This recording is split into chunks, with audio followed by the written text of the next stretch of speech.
Welcome into the Boise State Esports channel. I am Michael Fisher, joined alongside me by Daniel Save One Mena, and we have an excellent show tonight. It's the culmination of a crazy long NACE season with the NACE Overwatch Skillshot playoffs. And Save One, this is going to be a blast. We're going to find out who the real stars are tonight because it's playoff time. We didn't catch all the regular season, but playoffs are where everybody shines through.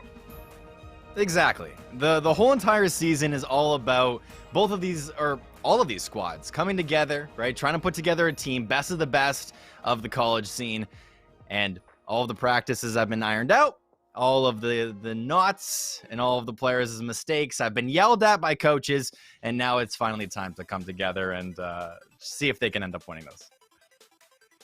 Yeah, it doesn't matter about the plays of the game you got during the regular season. It matters about the plays you're going to make tonight. You see there is the NACE Skill Shot bracket there, the 8 teams, but we won't be doing everything. We're going to focus in on the Mizzou-Boise State game to kick things off, and then we will have both semifinals after that. So we will just have 3 games tonight here. It is the Skill Shot NACE Collegiate our varsity Overwatch playoffs, and as I mentioned, we're going to start off with Boise State versus Mizzou. Mizzou, by the way, you could call them the prohibitive favorite in this bracket. So it's going to be a very tough test for the Broncos, and you most likely could be watching maybe a potential champion if Mizzou pops off like we're used to seeing them do.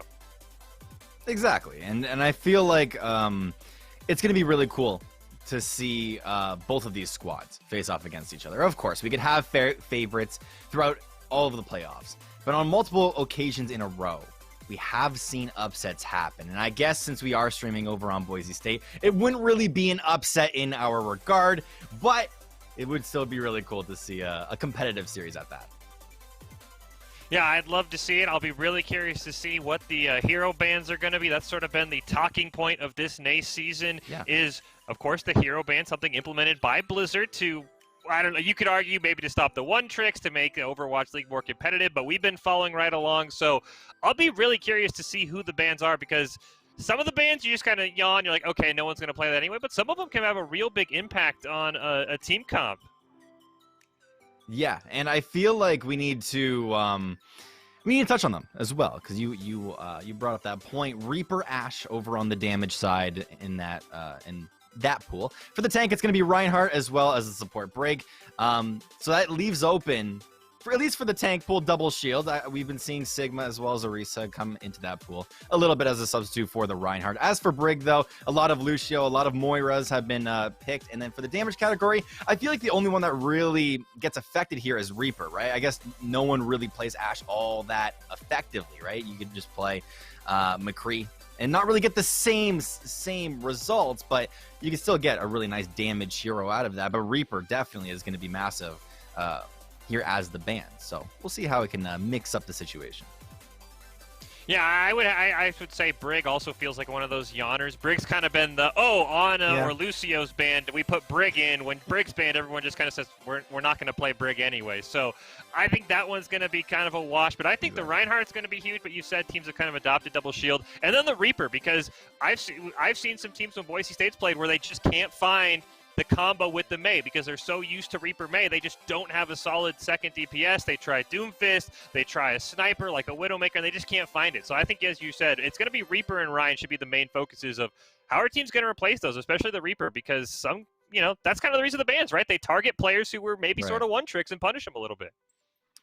From what I've been seeing a lot of the collegiate scene, I've been seeing Mei kind of take over that role. Like, of course, like Reaper does a bunch of upfront damage and also has AoE. If you think about who also has that, Mei kind of fits that category as well, and can provide a really nice AoE ultimate. But Overwatch Collegiate Throwdown tournament rules. Let's go over the rules really quickly, ladies and gentlemen. Best of 3 is what we're seeing here tonight. Single elimination. So once you're out, you're out. Hero bans are, of course, in place, and the maps go in this order: Control, Escort, Hybrid. I will say my favorite part about these rules is that they put hybrid, or at least last in best of 3. I know some other tournaments they go control hybrid. That means we don't have to see King's Row if there is a 2-0 sweep, which is something I definitely enjoy seeing, because when as soon as it gets to hybrid, I'd say 95% of teams are like, King's Row, lock it in. We don't even need a break. We'll just, take this time to regroup. But I'm excited we might not see King's Row if we do see a sweep. Yeah, and I feel like both of these type of styles of maps, Control and Escort, they ask for 2 different play styles. Control very much is all about timing and how to get onto the sites themselves and how to just take it over and keep it in a defensive manner. As for Escort, though, you're almost just you have one goal in mind. Push the payload to its final destination, and it's just push after push after push, and no real defending, unless you defend the cart, but there's nothing that the enemy team can really do with the cart itself. But regardless, it's still fun play styles to see teams adapt to. Yeah, Control definitely leans to the snowbally of, hey, you won the first fight, the numbers say you're probably going to win unless it was a fluke. On Escort, as you mentioned, you can have an excellent defense. You're going to give up a point at some point. It's almost impossible to blank a squad, so there's going to be several fights. So I think Control definitely leans towards the more skilled team, if you will. If they win the first fight, they're probably going to win the map. Escort, as you said, if you can just win one fight, the cart might push much farther than you expected. So I do like the style of map, the differences, and then, of course, Hybrid sort of wraps it all up into one funky format on Kings Row, which is always, it's a nice way to finish it off as well. So I'm excited, but we're going to hop into the first match. This is the NACE Collegiate Skillshot playoffs, and we're going to kick off with a good one. It is Boise State versus Mizzou here on Control. Yeah, and look at this nice little cinematic shot. Oof, it looks so good. But of course, this is a capture the point style of a map. If you guys are not familiar with Overwatch in particular, players have to get onto the site and get the actual point to 100%. You'll get exactly what I'm saying once you see the HUD and all of those beautiful things. But I'm just memorized by this, I'm going to be honest. You never really see this part because if you're out here, your team's flaming you for not being on the point. So we finally get to enjoy the nice views without being pinged at that they need more healing and they're sitting on the point 1v6. Yeah. Exactly. I feel like you have experience within that regard. That seemed a little bit too personal. You know what? Every time I go in for Overwatch, it just something happens. So as we load in here, we see the hero bands maybe taking place. It's going to be a Junkrat on the side of Boise State. We'll see how that's going to come out. Maywall is going to come out there from time. Going to stop a lot of the Broncos' damage. Nobody hitting anything on. Another shield comes out. Boise State getting paced a little bit low. Pyro's going to go in. Shield's going to block that, but Pace, the first one to fall. Boise State going to try and turn this into something. Unfortunately, they'll lose their Orisa as well. So both Orisas down. Modern Frost forced to use that Cryo Freeze. Looks like Mizzou's going to hop on the point, forcing Boise State to contest. Plato goes down. Amaze going to fall. Exchanging back and forth with the eliminations there as Block will fall. Asu goes down. Dirty Bird going to try and use the Coalescence to keep Boise State alive, but I think that's going to be a reset for the Broncos and first point over to Mizzou. And that's the mindset that Boise State has to take right now, is that they have to reset off of the back of a very interesting push as well. Boise State and Mizzou both tried to fight for that high ground, and then finally when the point opened up, they all converged. However, there's a fight. Yeah, Gravitic Flux comes out from CWE, just gets Asu. Unfortunately, no ultimates for Boise State, and that damage starting to wear down. Pyro, Squawk, and Nerdy Bird all gonna fall. Plato goes down. That's a team kill for Mizzou. Excellent job, and they have 3 ultimates still. Fizz, or yeah, I guess that's how you pronounce that name. Fizz. He popped off on the Lucio. That's all I really need to say. And look at the defense that they're holding here. They're not on the point. They need to hold inside of the main lobby itself. Coalescence and Blizzard come down. There's the Deadeye as well, but it might not even matter. Boise State just going to fall. There's a 3-man Deadeye to wrap it up, and Boise State, they got to try something else here. Yeah, I mean, they're at 50% already, so Mizzou perfectly holding this point. And I feel like they have a whole lot of experience holding this site in particular, mainly because of the amount of ult economy that they ended up pushing out there. But that's what Boise State needed to burn. All of the ults needed to go out from Mizzou so they can try and do this. There's the sound barrier from Mizzou. We're going to see a 3-man Riptire come out from Plato. Unfortunately, him and Walk are going to go down. Only 2 members left for Mizzou. Only 1 left now. Can Skitari get away? Looks like he's going to get onto the point. Going to try and stall out for as long as possible. The respawns do come out, but Nerdy Bird picks up that elimination. And as you talked about, good job by Boise State bleeding those ultimates and using their own. Exactly, and already, there you go, Plato does get 1 more kill for his troubles as the site is still being contested. May finally goes down, but that's going to be the point over to Boise. See the hero bands there, Ryan, Reaper, Ash, and Brig. Maybe Reaper, the ones that saved one and I both agreed was the biggest one. We'll see if Boise State now can do that sort of same strategy that Mizzou did. Keep them in their spawn. The Tigers are at 95%, so one more fight Could spell disaster. Maywall's going to come out, gets the Orisa on the wrong side. Blizzard's going to come down here, but it's not going to matter. Pyros will fall. Modern Frost going to pick up one. Asu picks up another one. The 5v4 favoring Boise State. Supercharger did come down. It looks like the Broncos doing a good job holding there. Huge stuff coming out of Boise. Just like you said, they held the lobby absolutely perfectly over on their side, as well as one more kill for their troubles onto the May. Diamond does get kind of has to wait a little bit in order to catch back up with his team. But regardless, Boise with amazing hold inside this lobby area. However, Mizzou does want to come back with something a little bit more aggressive. Supercharger's going to come down. Both Gravitic Fluxes will come out. The Coalescence being used by Sakari there as well. We're going to see Soundberry and Nerdy Bird's Coalescence come out. Boise State right now looking for their first elimination. They'll land it onto Physics. Now they're going to get another one onto ZWE. Mizzou going to have to fall back. Pace going to be stalled out just a little bit. Can the Broncos get one more? No, they cannot. They'll be perfectly happy. And this could be a fight where if Mizzou doesn't win the next one, this could be the Broncos taking this map. And I think the Broncos right now, they have to just try and mental reset, right? You win 3 fights in a row, 2 fights in a row, and you start to get a little bit more overconfident, but you still have to adjust to what Mizzou are doing. Right now, you see them going onto the flank, and Boise does go into position to try to get back onto the site. Riptire's only going to land onto one, but it is the Lucio, so a little bit less passive healing and movement speed. They're also going to take out the McCree. Modern Frost has gone down. Another elimination as Guac will fall. It's a 3-on-3 for both sides. It looks like Mizzou has hopped onto the point there. Boise State might not have been ready for it as they do get into overtime. Mizzou grabs it. Boise State has to be ready. They're now being attacked from all angles, and nobody got there. Boise State just completely lost track of Mizzou, unfortunately. It was 3 times in a row that Mizzou ended up attacking the that lobby type of area when you first enter the building itself, and it got Boise into the mindset of this is exactly where they're going to be coming from every single time. So finally, when Mizzou switched up their plan to go onto the high ground type of area, Boys didn't really know what to do. They got blocked off by the Maywall. They had to find a new route to get into it, so maybe they got out of position. However, it was still a very, very close one at that. We have to watch out for Boise as they continue to learn from their mistakes, because I feel like in that round, we almost counted them out right at the beginning of the match, but they were able to come back. Yeah, it was a really good comeback by Boise State, but I will say for Mizzou, I mean, that is something that takes a lot of communication, is to say, 3 of us are dead, just hop on the point. So we'll see if Boise State can be a bit more aware of where the other team is as we do hop in here. Asu, unfortunately, going to be the first one to take it down. Physics going to go down there as well. So we do have a couple of team squads that we will get to here as Boise State, unfortunately, finding themselves in a bit of a familiar situation. Nerdy Bird going to go down. Modern Frost dropping very, very low, and it looks like Boise State, once again, going to lose the first fight. And in the last match, we ended up seeing the double shield tanks come out, but however, here in this one, we're starting to see a little bit more dive, but it's a difference on both sides. Mizzou running the Diva instead of the Hammond, the Wrecking Ball, but Boise State wanting to go more aggressive in that regards by Pyros trying to run the Wrecking Ball himself, and it didn't really work on that push, but they're trying to go for one more. It's going to be thrown through the north side of the map here.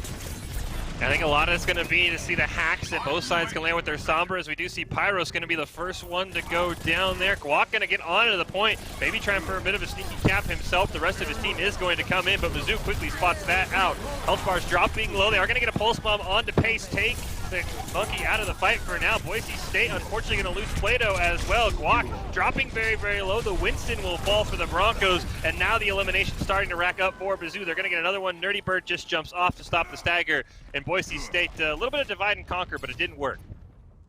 No, it did not. They tried 2 different plans there. You go through the right side. If the right side doesn't work, then go through the left. Now the left side did not work. So north side of the map didn't exactly work for them. So what are they able to do right here now? What was weird is that Pyros went away from his team. He wasn't with them whatsoever and got picked off very early on. However, a fight has now started out once. And Diamond has the EMP. Boise State has to be ready for it as he takes down Modern Frost there. There comes the Primal Rage and the Diva Bomb. Boise State able to avoid at least the Diva Bomb damage from coming out. Diamond still holding on to that EMP. His Pace is just sort of running around, slapping people with his fist. No other eliminations as Nerdy Bird's going to hit the Coalescence. Pyro's going to maybe sneak onto the point. 2 members going to go down. Pulse Bomb will pick up Pace, and Pyro's going to knock one off the edge in the Diva. So no tanks alive for the Tigers. There's that EMP. Only going to land onto 1 member, but it will get a kill on the Guac. Pyro's Folly, Plato gonna get hacked, will go down, and Boise State's had this divide and conquer strategy, and right now, they're running out of time. Yeah, they're 5% away from losing the point itself. With the contestants already going out, they have to get onto the point itself. Now being the overtime, let's see how Boise State try and defend this. Yeah, the EMP missed physics there, so the sound barrier was able to go off. AC used his own as well. Unfortunately for Boise State, Nerdy Bird and Modern Frost going to go down. Skatari will fall for the side of the Tigers. Finally, a first sight of weakness, and Boise State has to pick up a couple more. Guac going to use the Primal Rage, trying to just keep people off the point as Boise State has to survive this overtime. Pyro's trying to jump in on the back line, will get taken down by Diamond, and those eliminations are all they wrote. Mizzou with a much more dominating win, and they're going to go to match point here in this best of 3. That was very, very decisive over on the side of Mizzou. It felt like, honestly, on the first round itself, I don't know, it was kind of like they had the point itself, right? They got it to like 90%, and then Boise were able to come back. They were able to slowly come back in the match itself, right? But yeah, it didn't really work out there in that second round. And did not. You are watching Boise State versus Mizzou in the NACE Skillshot Collegiate Overwatch playoffs here. We're in the Elite 8, if you will, Mizzou and Boise State, and then we'll catch the next 2 semifinals after this. But yeah, I mean, like you said, the first map was really close. I mean, Boise State was one fight away from taking it, and then Mizzou just came out and dominated. And I will have to say, as someone who doesn't see a lot of Sombra, when you see her, she's got to get these huge EMPs. She didn't for either side, and to me, that kind of felt like a wasted DPS from both sides. I mean, Diamond ended up getting a couple kills, but if you're not landing these 4 or 5-man EMPs, I really think there's a better selection, even if you want to go dive, than trying to land on a Sombra. Yeah, and I feel like Boise still has the potential to come back in game number 2, right? Even though they ended up losing very decisively in game 1, didn't really matter, right? You saw the potential of Boise, and you saw what can become a really, really great roster if you just tweak little things. It feels like they're just miscommunication, right? Some of the tanks don't really feel on par with the DPS as well as the support. They kind of feel like they're all together, or they need to feel like they're all together. Yeah, they need to feel like they're all together. We will be going to Escort next, and it should be the Broncos' choice. I do believe it is loser's choice here, so I'll be curious to see what they want to pick. And yeah, I think it does kind of feel like maybe that Reinhardt ban has sort of taken it out of Boise State, at least from watching them. They love to run that aggressive Rein, nano him with the Ana, so the Reinhardt ban kind of effectively bans Ana as well. So it could be Boise State just adapting to the bans that we talked about at the start with the Reinhardt, Reaper, Ash, and Briggs. So I'll be curious to see how they want to do it, because I really didn't feel like that Wrecking Ball Winston comp was something that they really should keep running. Yeah, I definitely agree with you. However, we do have to transfer over to our next topic of the night, which is going to be Eichenwald, which is our next map that we are seeing here. It's going to be really cool because, like we said, it's an escort style of a map, which is a completely different play style. What I'm interested to see is how the defense comes out for whichever team is on defense here, because I always feel like it's a little bit 50-50 whether you hold this the actual point itself. Yeah, if I'm the defense and it doesn't look like we're going to see it, I wouldn't hate maybe trying to be a bit cheeky and bring out the pharmacy comp, the Pharah and the Mercy, because if the other team doesn't pick any hit scan, you can win a fight, because the defense, it's not about winning on the first point. It's about bleeding as much time off the clock in the long run. So I don't hate if a team maybe brings out the Pharah and the Mercy and says, you don't have any hit scan, we can burn a minute of you dying, having to go back and swap. So I'm a little curious to see what the sides are going to go out with. Yeah, so we see out of Mizzou that they do have the Mei, like I was talking about earlier. They have the Symmetra. Symmetra is usual, of course, but yeah, Mei, McCree, standard. I also wanted to see a Pharmacy, but we're not going to see it here. Anytime there's a Symmetra, you've got to perk up to see where they're going to go. Boise State's going to go over that house there. Unfortunately, they're going to go right in to the face of Mizzou. They're going to take down one of the sentry turrets there. No eliminations coming out right now. Maywall going to come out. Walk dropping very, very low, and he's going to be the first elimination. Pace going to be taken down by Boise State. They'll answer right back. Now in a 5v5. See if the Broncos can maybe get something or stall out at least long enough for a respawn. Modern Frost going to go down, though. There's no Maywall, and that immediately just destroys Boise State's side. with a clean sweep across the board. Mizzou goes absolutely insane and just defends the point itself. Once again, the hero bans are at the top of your screen if you do want to know what is banned here this week, and it's why we're seeing so much May and McCree themselves. Yeah, the Symmetra play did not work out for Boise State, so they're actually going to have to throw away some of their own time here. Now they do swap over to the McCree. They're going to take a little bit more of a forward-facing approach here. Maywall's going to come down, not able to trap anyone out for now. The Gravitic Flux is going to land onto Asu, and he is going to go down. Pace will fall. Diamond going to get another one, though, and this has been the story of the night for Boise State. They've gotten the first elimination, but how can they group that into another one as CBMX and Plato have gone down? Guac dropping very low will fall as well. Modern Frost going to use that Cryo Freeze. Might not be enough. It will not be. Asu going to go down. Nerdy Bird not able to get back either. And it really feels like the Broncos just can't find that second kill in the 5v5 to turn that into any sort of advantage. What's interesting is that they've tried two different strats of rushing the point itself now. They haven't really tried taking their time, maybe looking for a pick in particular, because I feel like they can. They can honestly do that if they just kind of like take their time, right? They always find that first pick, but the Blizzard comes out. Yeah, the Blizzard comes out, and the first pick had already landed onto Asu, and that is all she wrote for Boise State on that one. Great job there by the May Diamond for Mizzou, sitting on top of that, and now the Tigers are just going to get right in the face of Boise State in the spawn. Another pick onto Plato as the Broncos have to regroup. Yep, they all just reset here, and now they're trying to look for any sort of picks that they can find on the reset and have not done it because the May wall was so insane. However, we do hear that Deadeye was activated. Did not take anyone out. Now, looks like that was one of those zoning Deadeyes, just pushing Boise State off of the point there, or at least pushing them off the push to just bleed out some of that clock, which is something Mizzou's done very well. Diamond going to get a pick onto Nerdy Bird. So Boise State, as you mentioned, they've got to try and find a pick because right now they're just getting picked before they can even set anything up. Yeah, they don't. I think I've said it a couple times now, is that they try to look for their main pick in particular, and they have found them to start off the point, but they can't find any follow-ups as to that. But Boise does want to get back onto the point itself now.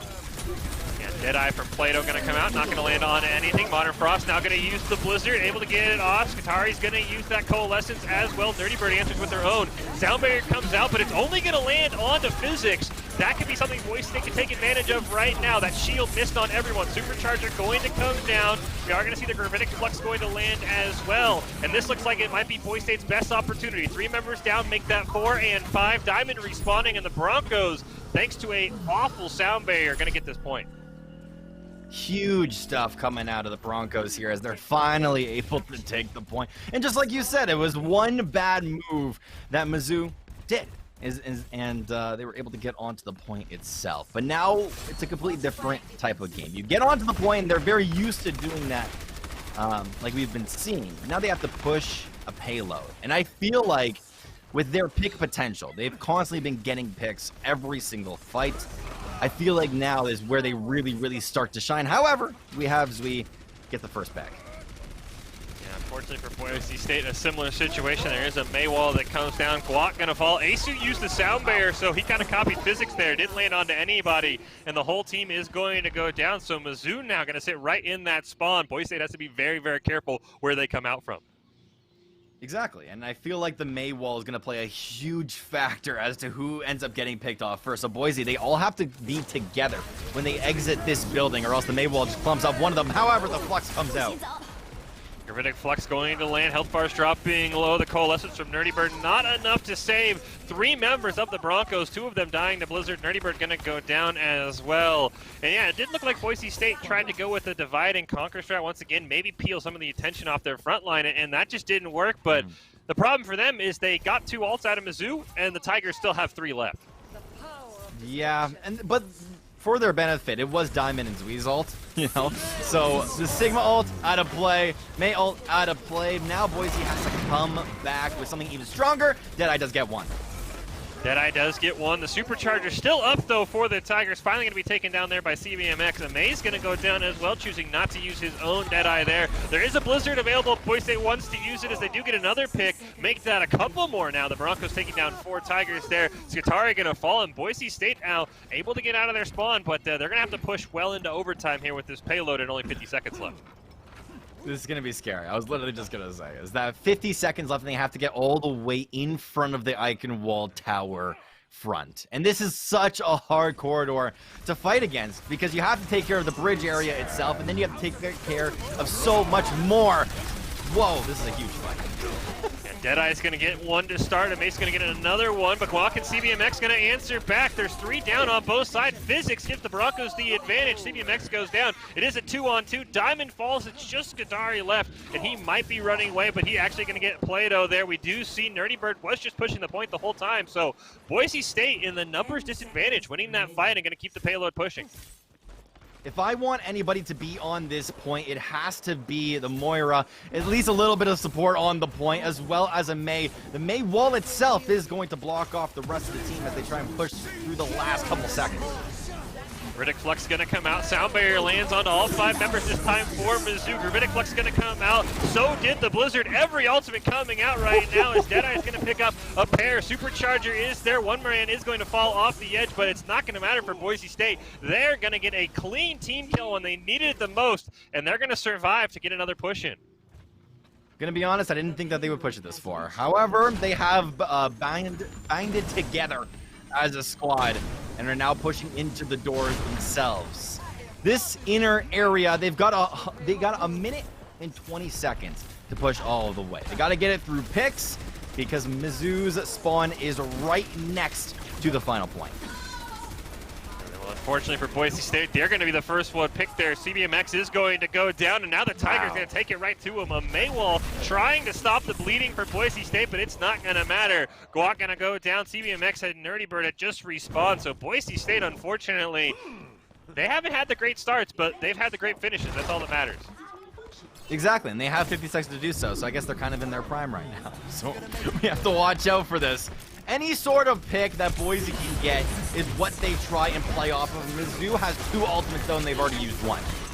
Yeah, Supercharger going to go down there just to build some other ultimates for Mizzou. Deadeye going to pick up a pair of Broncos. Asu and Guac going to fall.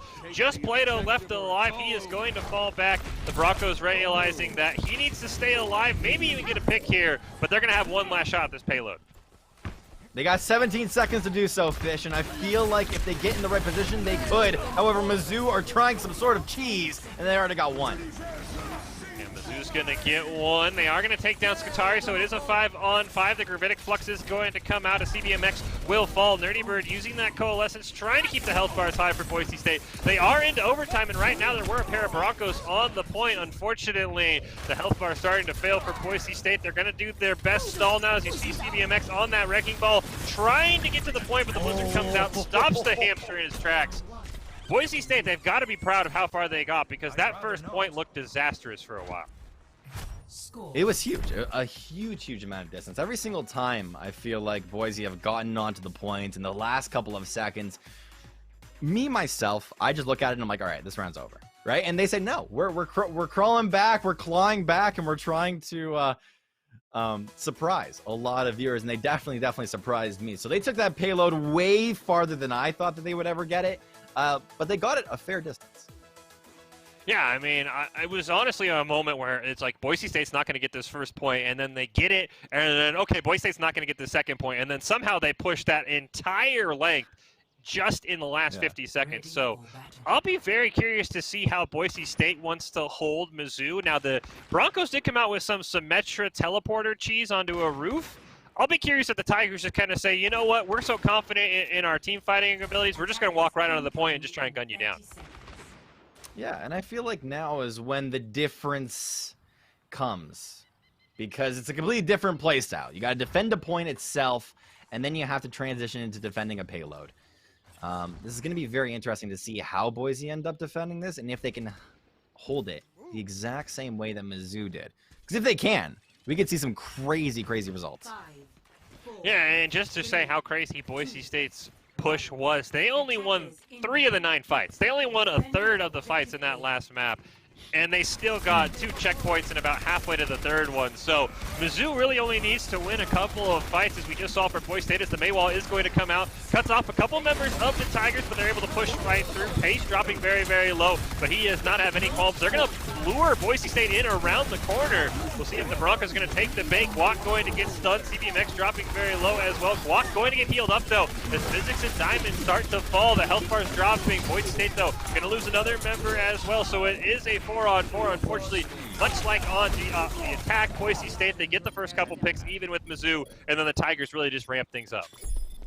I think we can see what Boise State were trying to do there. They got very aggressive on defense, and you might have asked yourself, why? Why do they get aggressive when they just have to play the point? And it's because they wanted to try and flank the opponents. Mizzou, they didn't really have too much protection towards their backside, and that's what their May, as well as their tank frontline, were trying to get towards. However, Mizzou, I feel like they've faced a lot of strats in the past, and they were very experienced on the adjustment that they were able to do. So definitely good stuff coming out of them, and they've already capped this point, are now trying to push the payload.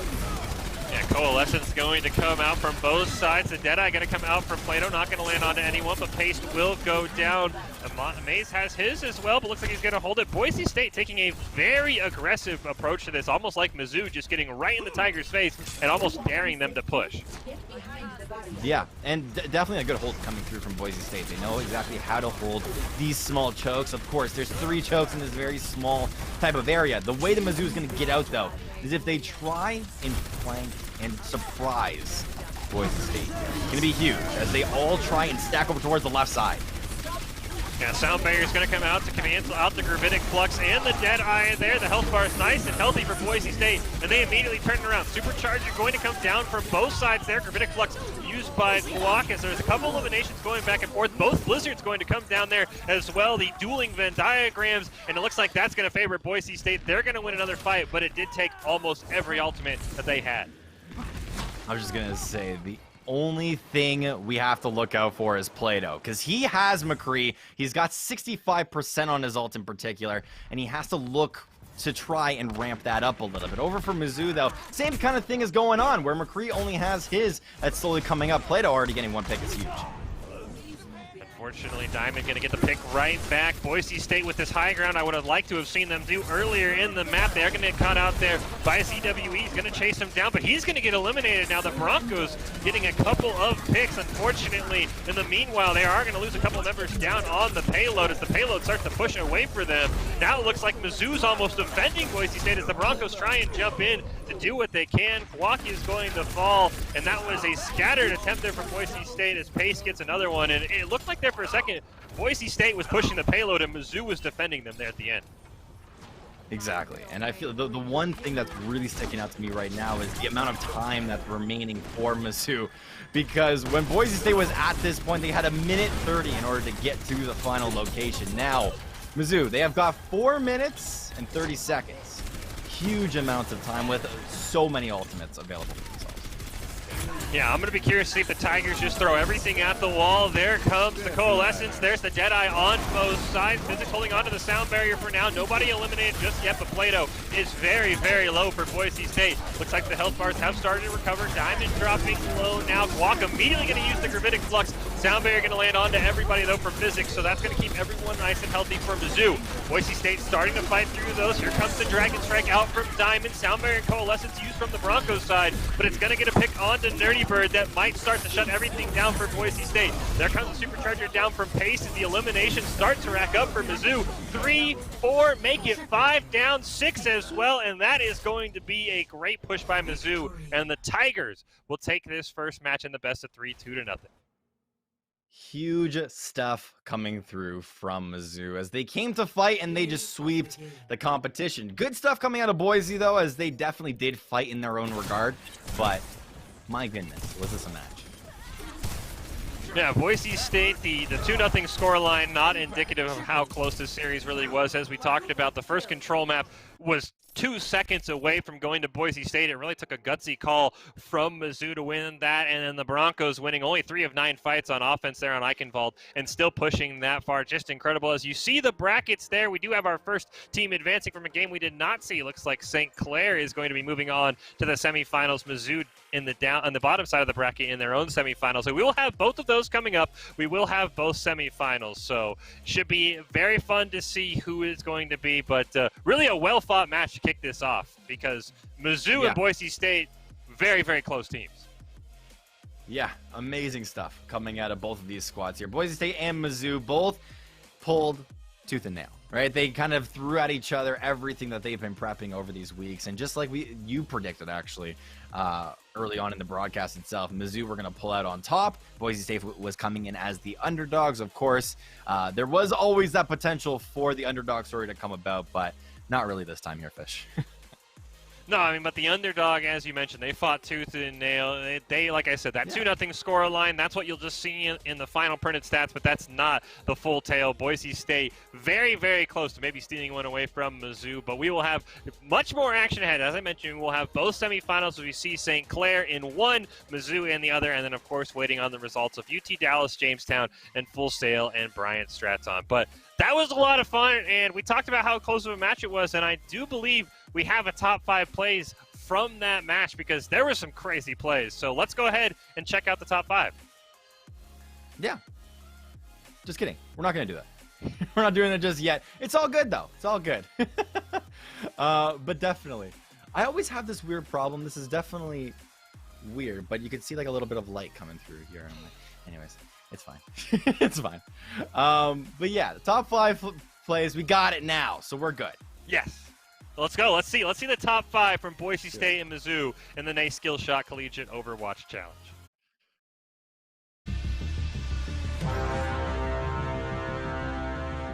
Himself, the rest of his team is going to come in, but Mizzou quickly spots that out. Health bars dropping low. They are going to get a pulse bomb onto Pace. Take the monkey out of the fight for now. Boise State unfortunately going to lose Plato as well. Guac dropping very, very low. The Winston will fall for the Broncos, and now the elimination starting to rack up for Mizzou. They're going to get another one. Dirty Bird just jumps off to stop the stagger. Very, very low, and he's going to be the first elimination. Pace going to be taken down by Boise State. They'll answer right back now in a 5v5. See if the Broncos can maybe get something or stall out at least long enough for a respawn. Modern Frost going to go down, though. There's no main wall, and that immediately just destroys Boise State's side. And the Deadeye in there. The health bar is nice and healthy for Boise State, and they immediately turn around. Supercharger going to come down from both sides there. Gravitic Flux used by Guac as there's a couple eliminations going back and forth. Both Blizzards going to come down there as well. The dueling Venn diagrams, and it looks like that's going to favor Boise State. They're going to win another fight, but it did take almost every ultimate that they had. Last couple seconds. Gravitic Flux going to come out. Sound Barrier lands on all 5 members this time for Mizzou. Gravitic Flux going to come out. So did the Blizzard. Every ultimate coming out right now. And Deadeye's going to pick up a pair. Supercharger is there. One man is going to fall off the edge, but it's not going to matter for Boise State. They're going to get a clean team kill when they needed it the most. And look at the defense that they're holding. They're not on the point. They need to hold inside of the main lobby itself. Coalescence and Blizzard come down. There's the Deadeye as well, but it might not even matter. Boise State just going to fall. There's a 3-man Deadeye to wrap it up, and Boise State, they got to try something else here.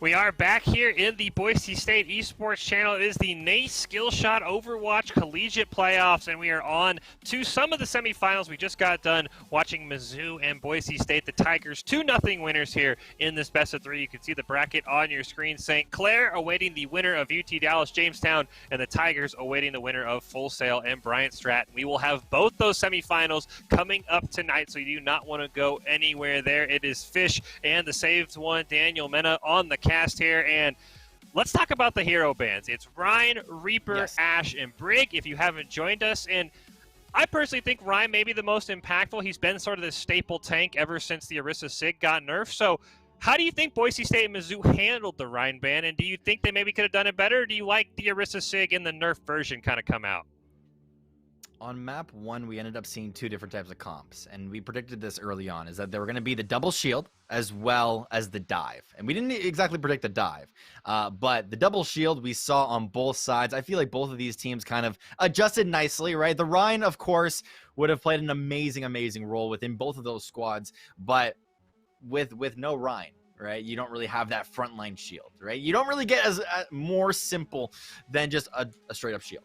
Right, and a little bit of charge to spice up your day, but still, Ryan, Orisa and Sigma came out as definitely a duo to watch, and then the dive came out from Mizzou in particular, and they played it way better. they pulled out the Diva, they pulled out the Winston, and it was just a clean sweep onto Boise State. I don't think Boise was really prepared to play the Hammond. They kind of just maybe played it in 1 or 2 scrims. Maybe it didn't really work out too much. Didn't really show me that they knew exactly how to play that comp.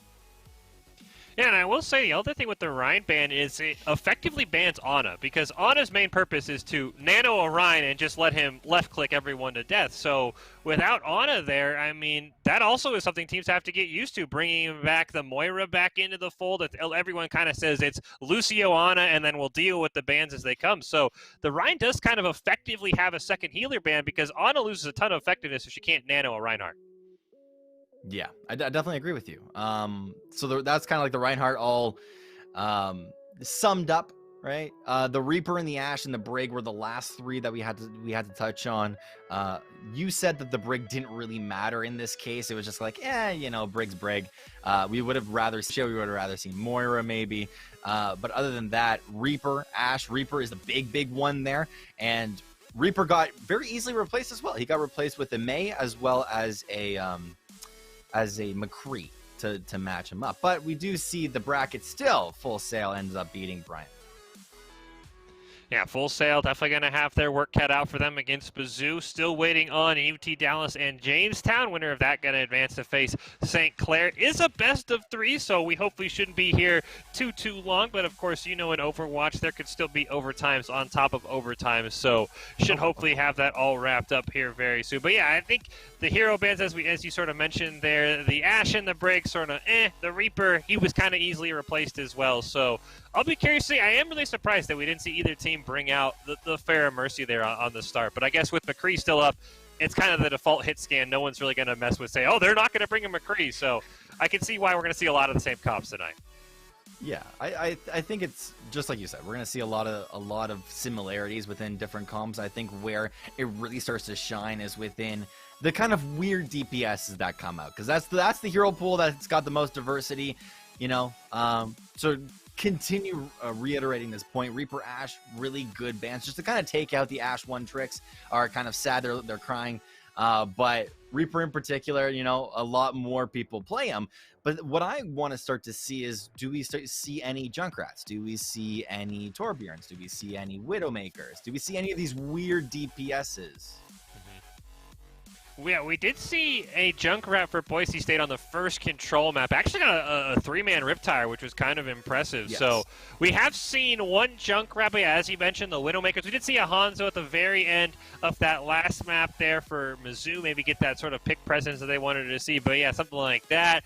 I'm trying to think. I feel like maybe Echo, I don't know quite her status in this tournament. I know she's still sort of new, and I know we had a couple weeks where she was banned, but I don't know if Echo's being played. I know when she was first out on the PTR, people said, my goodness, look out for Echo. She's going to run train on everyone. So I'll be curious if we'll see an Echo come out, if she is allowed. I know sometimes tournaments are a little funky on how they manage the newer heroes because everyone's not quite used to it yet. Yeah, I think Echo would be a crazy pick here in the tournament for sure.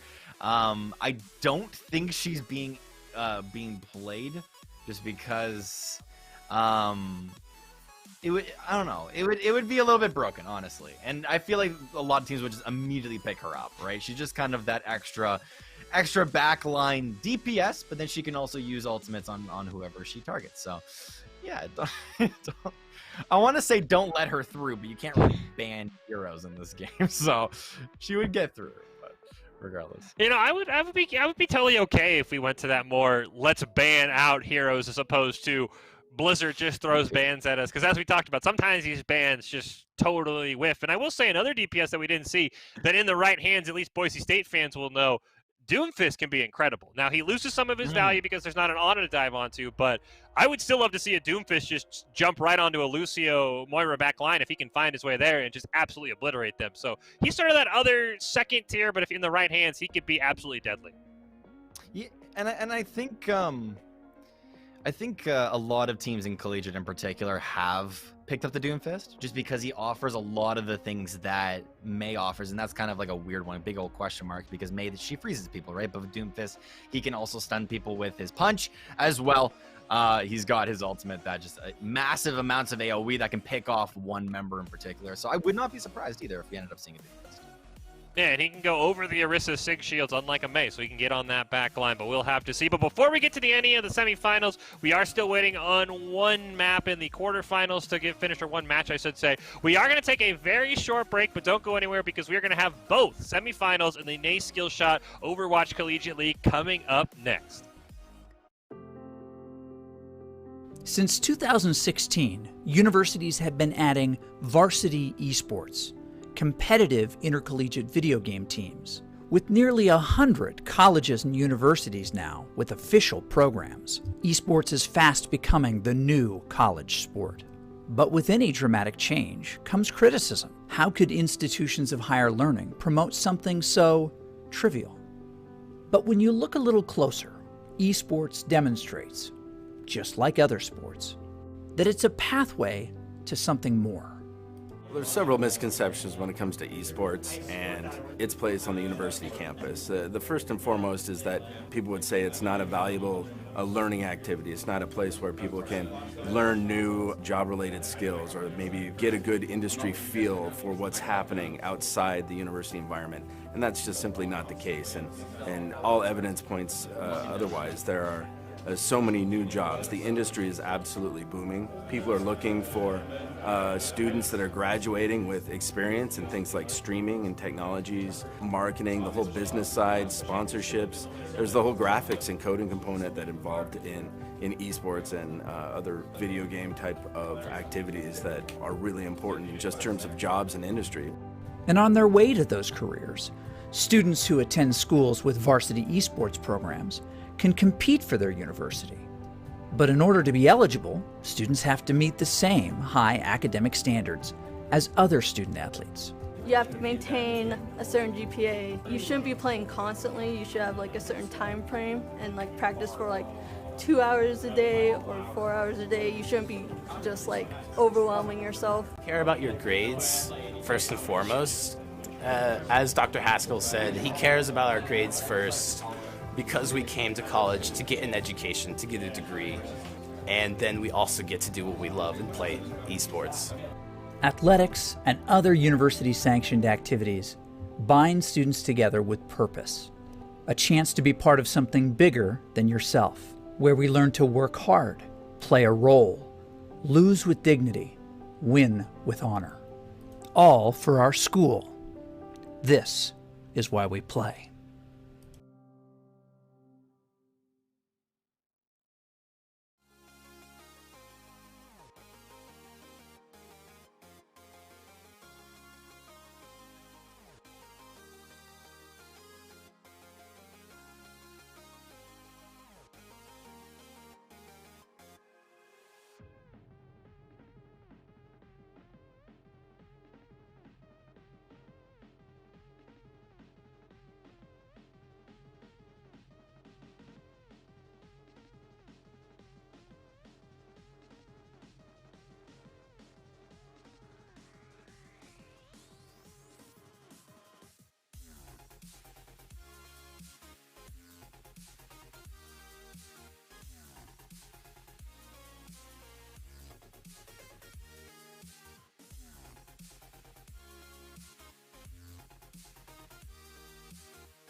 We are back on the Boise State Esports Twitch channel here with the NACE Skills and the NACE Twitch channel. Of course, want to make sure we get all our shout-outs there for the NACE Skillshot Overwatch Collegiate Playoffs. We are on to the semifinals there. You can see the bracket in front of you. St. Clair taking on UT Dallas, and then Mizzou taking on Full Sail. Just got done watching Mizzou take on Boise State with the Tigers 2-0 victors. But we're going to go to the top of the bracket now. It is Daniel saved one, Mena, and Michael Fisher on the call here. It is St. Clair and UT Dallas that we're heading to next. So I'm excited for this one. We just got a great first match, and the semifinals mean the pressure is just ramping up.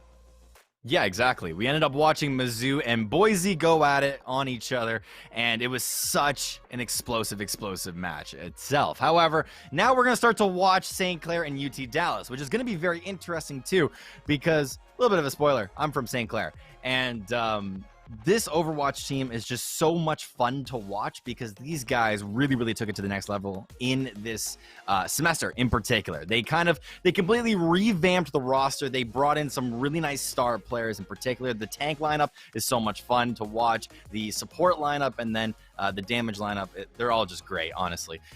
They've been practicing like crazy, and yeah, no bias going on here whatsoever. Well, then, I guess since you are sort of our inside scout here, we've talked a little bit about the band, just if you're already joining us, just to revisit them. They are Ryan, Reaper, Ash, and Brig. Is there one in particular that you know is going to hit St. Clair the hardest, or do you think it's going to be sort of the standard we've talked about with Ryan being the biggest one? So, Ryan, yes. However, the tank lineup of St. Clair doesn't usually play Ryan, as weird as that sounds. Sometimes they do, but in a lot of cases, they're very aggressive, and they have a type of lineup that loves to go dive. Seymour loves to play the Diva, and his duo, Prince Wada, he does like to play Reinhardt, and he is very proficient on it, but can also swap to these different heroes. And since Reinhardt has been banned out, they've been going very much for the double shield. With the Orisa and the Sigma, and they've been pulling it off to the best of their extent. As for the Reaper in particular, I know that Jub does love to play the Reaper in particular, but he also likes to play the Widowmaker. He likes to play not really too much the Mei. I think that's more of his duo's role. But yeah, we'll see once we get into this. We'll see. Any maps that really might scare you if they come out here? I know Control's usually the same, but if St. Clair wins, is there any map you don't want UT Dallas to pick for Escort? I wouldn't say that there's not a map, but I feel like the map that St. Clair are really proficient in is Dorado in particular, because they have this weird strat where they play Mei, they sit right in front of the spawn doors, and they just trap them inside of there constantly, and they just trickle. I'm sure a lot of other collegiate teams do that as well, but St. Clair have been the ones that are kind of the most consistent with it, and that can actually put up that pressure and really drain out the clock as it goes on. And then I have to get the final question in that, because at Boise State, I'll be honest, we avoid Kings Row. We practice everything but Kings Row, knowing if we lose, we can play something that isn't Kings Row. If it gets to Game 3 and they're picking, is St. Clair going to immediately lock in Kings Row without a doubt, though? Yeah. Yeah, I've seen a lot of Kings Row come out of St. Clair. I've seen a lot of Kings Row, I'm gonna be honest. I didn't know actually like the style of how the maps themselves have been picked, but the one consistent that I always see is that in Game 3 it's Kings Row every single time. So I guess that's St. Clair's doing for sure. All right. We got lucky with Boise State. If we're picking, we'll go anything but Kings Row and say, hey, I bet you've never played on this one before. You even know it's in the map pool. So I'm excited to see what's going to happen, though. As I mentioned, it is the NACE Skillshot Collegiate Overwatch tournament here. It is the playoffs. We're on to the semifinals. It is St. Clair versus UT Dallas. Fish and the Saved One on the call. And like I said, if it's anything like Boise State, Mizzou, even in a 2-0, we could see some crazy games. So there's a reason these are basically the best 4 teams right now in NACE in the semifinals. So I'm expecting a lot of fun, maybe some overtimes, maybe some Game 3s. It should be very close.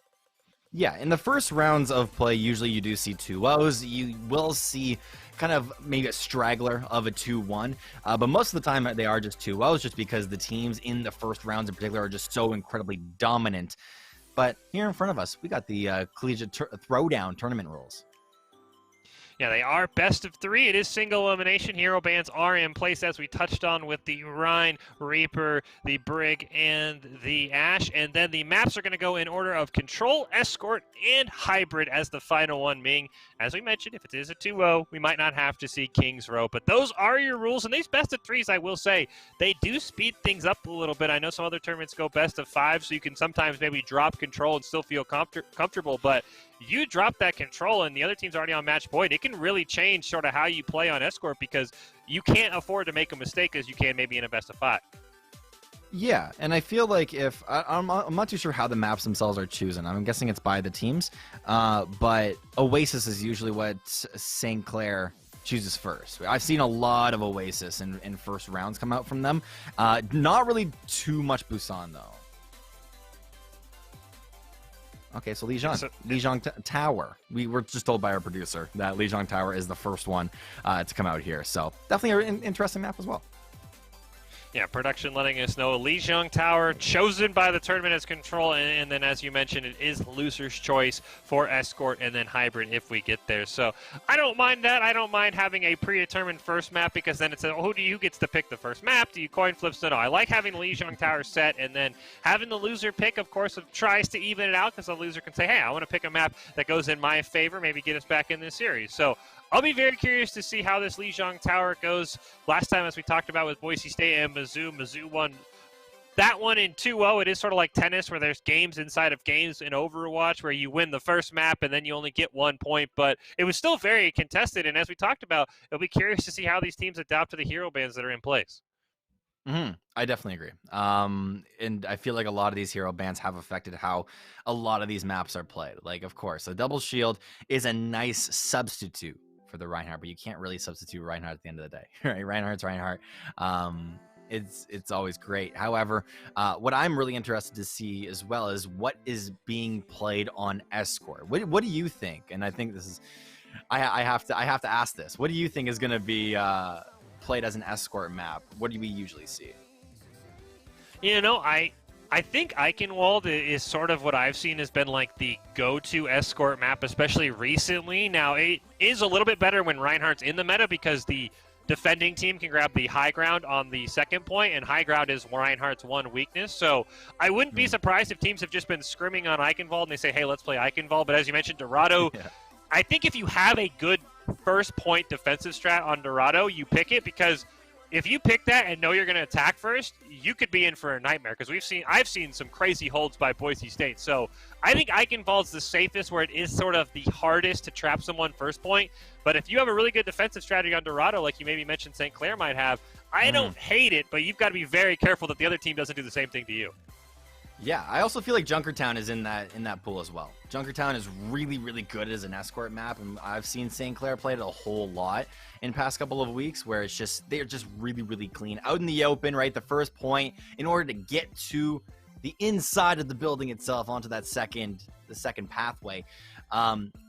Large open area. We've seen a lot of Widowmakers. I have seen Fair Mercy in certain regards, but Mercy isn't really played all that much right now. But Junkertown definitely is up there as a map that we could see as well. Yeah, the one thing with Junkertown is it does sort of have so many different areas that you have to either be comfortable on one comp that you know is going to steamroll, or as soon as you get indoors, you've got to say, all right, how are we swapping? What alts are we potentially throwing away? So Junkertown does have that sort of, it's all wide open, then it condenses a little bit, and then it just fully condenses. So it is kind of one of those where the same comp, to me, doesn't always win on Junkertown. It's all about, all right, we cap the point. As soon as you die, swap over to something else. It doesn't matter what your alt is. So Junkertown, it is one of those very complex ones I think teams have to be careful on, as well as saying, all right, I'm just going to stick on this one hero. He might be bad at the start, but if we get to the third point, I promise you he's really good, and that doesn't work in these settings. Yeah, definitely agree. Havana's also kind of one of those maps. However, we're heading into this one, ladies and gentlemen. It's going to be St. Clair. Can't remember the other team's name, but we got St. Clair versus UT Dallas. There you go. This is why you're my co-caster, dude, is because you save me in a lot of these senses. So there you go on our screen.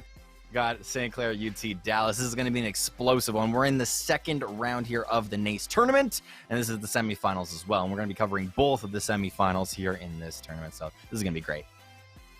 This is going to be a lot of fun. It looked like if that is going to be the first part of the control map, of course, there's 3 different control maps on each one, and you cycle through them in a best of 3, as I mentioned, that tennis format. That was the one that Mizzou definitely dominated in the first map. They 100%, I think they 100-0'd Boise State there, so I'll be curious to see which one it's going to be and how the holds are going to go there, as we do see Doc's keys to the game here. Never take a fair fight, prioritize and focus targets, fight where and when you want, and ult management is key. Yeah, and ult management was huge in at least the last series that came through from Boise. They were definitely. I guess they needed to use their ults at the correct time. Some fights definitely they did.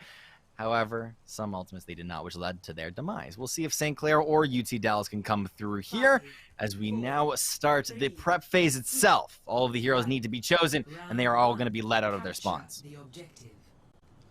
I want to see how this first fight goes. I think the team that wins the first fight is going to be well on their way to winning this first map.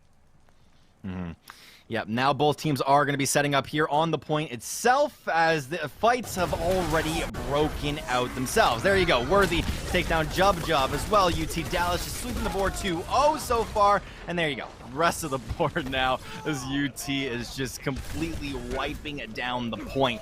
And Seymour jumps off the side of the map just to preserve a little bit of ult economy as well as not anything else. Yeah, I was just saying with the double Symmetra, I didn't quite see where the teleports came out, but it definitely said UT Dallas had the right teleport spot, and they've got to watch out, St. Clair does, for that photon barrier, already at 84% for Worthy. Huge stuff. Hello now on the left side here of the entrance, waiting for his first casualty, just waiting though for the squishy targets to come out as he does knock off 2 of them and gets back onto the point in safety. Now putting 2 of them down to low HP, but the healers, of course, are there to save the day. Now, Hello knowing to get back onto the point. Uppercut does come through. And as well, the Coalescence in the backline is coming through from St. Clair, is trying to take out any casualties that he can, but Hello is in that backline, and nobody has dealt with this Doomfist just yet, as Jub is the first one to fall. However, it is a or for nothing that's coming through here. St. Clair not able to get anything, and I don't think they've even gotten their first pick here of the fight. Yeah, I definitely was shocked they sticked on the Symmetra for another fight. If the cheeky teleport fails, you've got to swap immediately. They're going to go over to the McCree now on Jub, and with a couple of ultimates up to just a sound barrier, they might have a chance here, St. Clair does. Yeah.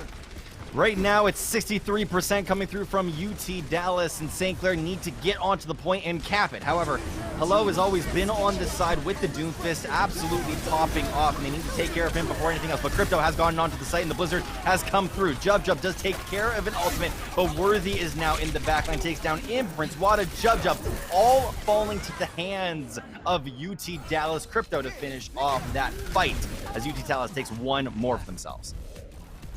Yeah, the nice thing about a Symmetra, if she gets set up, those turrets are going to be in a spot where nobody can hit them. Crypto realized that as he just walked into turrets, had to immediately cryo freeze. So St. Clair's got to find a creative way onto this point. Now we come through here in the next fight. St. Clair have to get onto this point and try and cap it however possible, but they are not able to do so. That is such a quick sweep that comes through from UT Dallas as they take care of the last, and the overtime clock does go down, which means that UT Dallas has taken point number 1. Yeah, UT Dallas, I'll say that map really came down to the better Symmetra, and like I said, we didn't quite get to see where the teleports came out, but UT Dallas put themselves in the better spot. Nothing against Jub, but Worthy, he got himself set up. You can set turrets up when you're the defending Symmetra, and attacking Symmetra, you've got to somehow teleport your team, your turrets. We saw there was a teleporter that went down, and UT Dallas ate that one up, so that really just came down to Symmetra play. She's a cheeky pick for a reason, and I think UT Dallas played that, you have to say, perfectly. Yeah, they did. They took control of the point very early on in the game itself, and they just absolutely dominated their opponents. Every single push that St. Clair tried to do was through the front doors of the point, and they were not able to hold it. Let's see if they're able to do it here in the second round, as if they lose here, they lose the whole entire point here, Fish. Yeah, gotta watch out for Hello on that Sombra. A huge EMP could just open things up for UT Dallas a couple fights in. It's going to be Justin that's on the point right now with the rest of the DPS. However, Seymour does want to get in there and has transformed into Baby Diva. It's not really the situation that you want to see. However, Jub now getting into the backline does take down Day. But what exactly does it do? Nothing really yet, as Jukebox has completely rolled into enemy lines and is now trying to push back St. Clair back to their spawn. I have to say, St. Clair came out with the right comp. The Pharmacy, if you look on UT Dallas, there's limited hit scan. The Sombra and the Tracer do not have great ways to get up in the air. So if Crypto and Imp can start to pop off, and it looks like they're going to swap over, I thought that Pharmacy might have had a chance to shine if they gave it one more chance. Not really the best coming out of St. Clair. They're not really showing us what they are able to do because they haven't really taken back any points just yet. However, Jukebox not being dealt with is now going into the backline and trying to create some sort of a ruckus. Definitely doing so as now the rest of St. Clair need to get onto the site. They're going to try and do it. However, Crypto is in the backline trying to deal with Hammond in particular. He's not able to do so. However, there's a pulse bomb for your troubles. It's 2, and Worthy topping off the leaderboard with 1. Seymour does get 1 for himself, and it's on to his counterpart, Tank. But what is he able to do from this point? Literally nothing, as the point is now being contested. Worthy, Kinetic finish off the last 2 members. Kinetic giving a fist over to Crypto, but Jukebox just trying to stall out the rest of his squad. Yeah, Hello's got that EMP. St. Clair has to be as spread out as you can be on dive, because if it's a 6-man EMP, that's game over for St. Clair on this one. Jukebox getting into the backline just like how he usually does. His ultimate does come out and doesn't take anybody just yet. However, Hello has gotten into the backline. The EMP now coming out, and Jukebox boops 1 off the ledge. On the point itself, though, the EMP did not catch the Coalescence, so that goes out. But Prince Wada takes down 1. Seymour getting demeched. Prince Wada is still in his ultimate form, but hasn't really taken anyone out. Hasn't really stalled the point either. Worthy with 2 kills to end off the point rush itself. Yeah, the EMP missing definitely slowed things down there for UT Dallas, but you see they have 4 ultimates available. I'm going to guess they're going to throw all of them out here and end this map right now. It's exactly what they're trying to do here, Fish, but Prince Wada gets onto the point and slowly starts to cap it now at a quarter. Prince Wada does end up going down, though. There you go. The Diva Bomb onto the point doesn't get anyone either, and it's going to be on the back of Worthy that allows him to get 1. There you go. Jukebox now with 2. But on the point itself, St. Clair not able to get on and contest. They are trying, though, as there is still 1. It's going to be a lonely Jub, but he gets electrified and booped to death because Hello is there. But Prince Wada with the monkey jumps onto the point, doesn't get it. And there you go. UT Dallas take this map decisively. Lijiang Tower, oh my goodness. Hey, UT Dallas, that was incredible play there, and it kind of felt like something we saw on the first map. It just never felt like St. Clair had a point where they could attack, and they felt comfortable attacking on that second map. They'd come in, but guess what? There was a wrecking ball behind them just absolutely wrecking their backline. So it just never felt like St. Clair had this, all right, let's all push together as a team. They were always disrupted. Just a really good job by UT Dallas, sort of never letting them get comfortable on a push. Yeah, amazing stuff coming out of UT Dallas there on Lijiang Tower in particular. The main thing that you have to now look towards here, Fish, is can St. Clair take it back on an escort style map?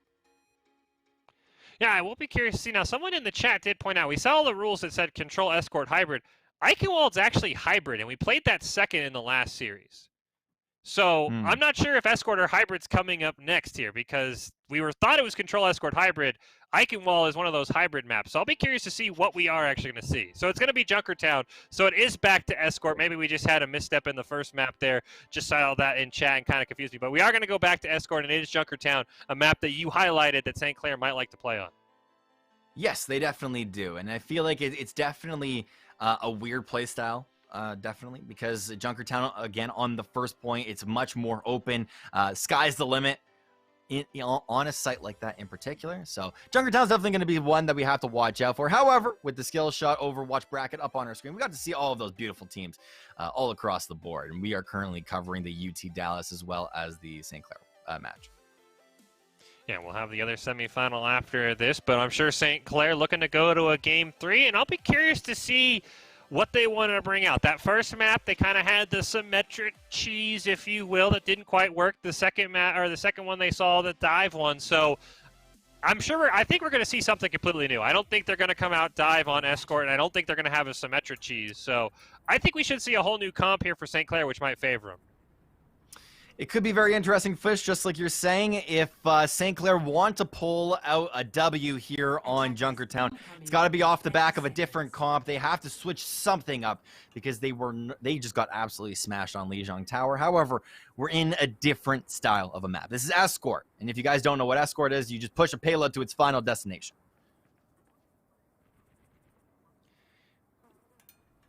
I am going to be curious to see if St. Clair, at least when defending, I'll be curious to see if they want to bring out the Farah Mercy. They tried it a bit there on that Lijiang Tower map, and I think it's really good in this opening part of Junkertown. Yeah, definitely is. And there you go. Already a one for kind of one. Crypto does take out a turret, but it's not really a person. A lot of destruction going on. At the end of the day, though, UT Dallas does take down a lot of St. Clair's members. Status also coming in. I didn't really see his name on the scoreboard on Lijiang, so I guess they're putting in their sub here for this match. Yeah, they do have a sub, and this is something you can see with Escort. This hard hold defensively. You're eventually going to lose a fight, but you're just bleeding out time as we see the immortality fields come down.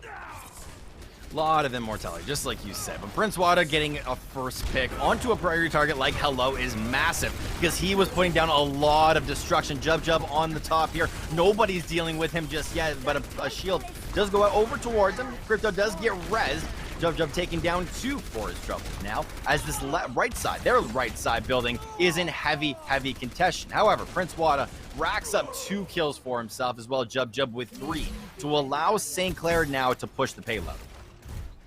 Yeah, I'll be curious to see if UT Dallas is happy with that. Like I mentioned, you don't always try and go full stall. You just want to win some fights there. You do see UT Dallas is going to have the Amp Matrix, and that should be the only one there. Jub going to use the ultimate there, just so they kind of know. But not many ultimates available for both sides right now.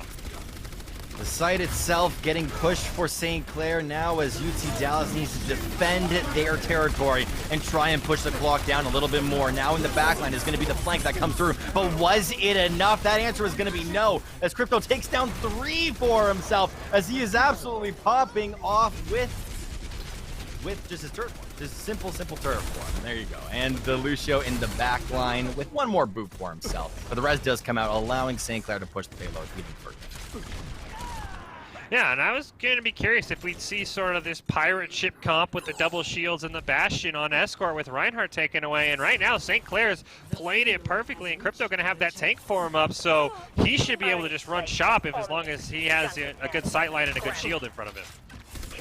Hello gets a nice pick. It's to start off the actual push of St. Clair and does straggle some of these members. However, Prince Wada needs to get into this building, try and find a pick, and he's going to slowly find one onto a Hanzo, but he is able to dash out of the situation alive. Disengage does come out from St. Clair now as they try and reset.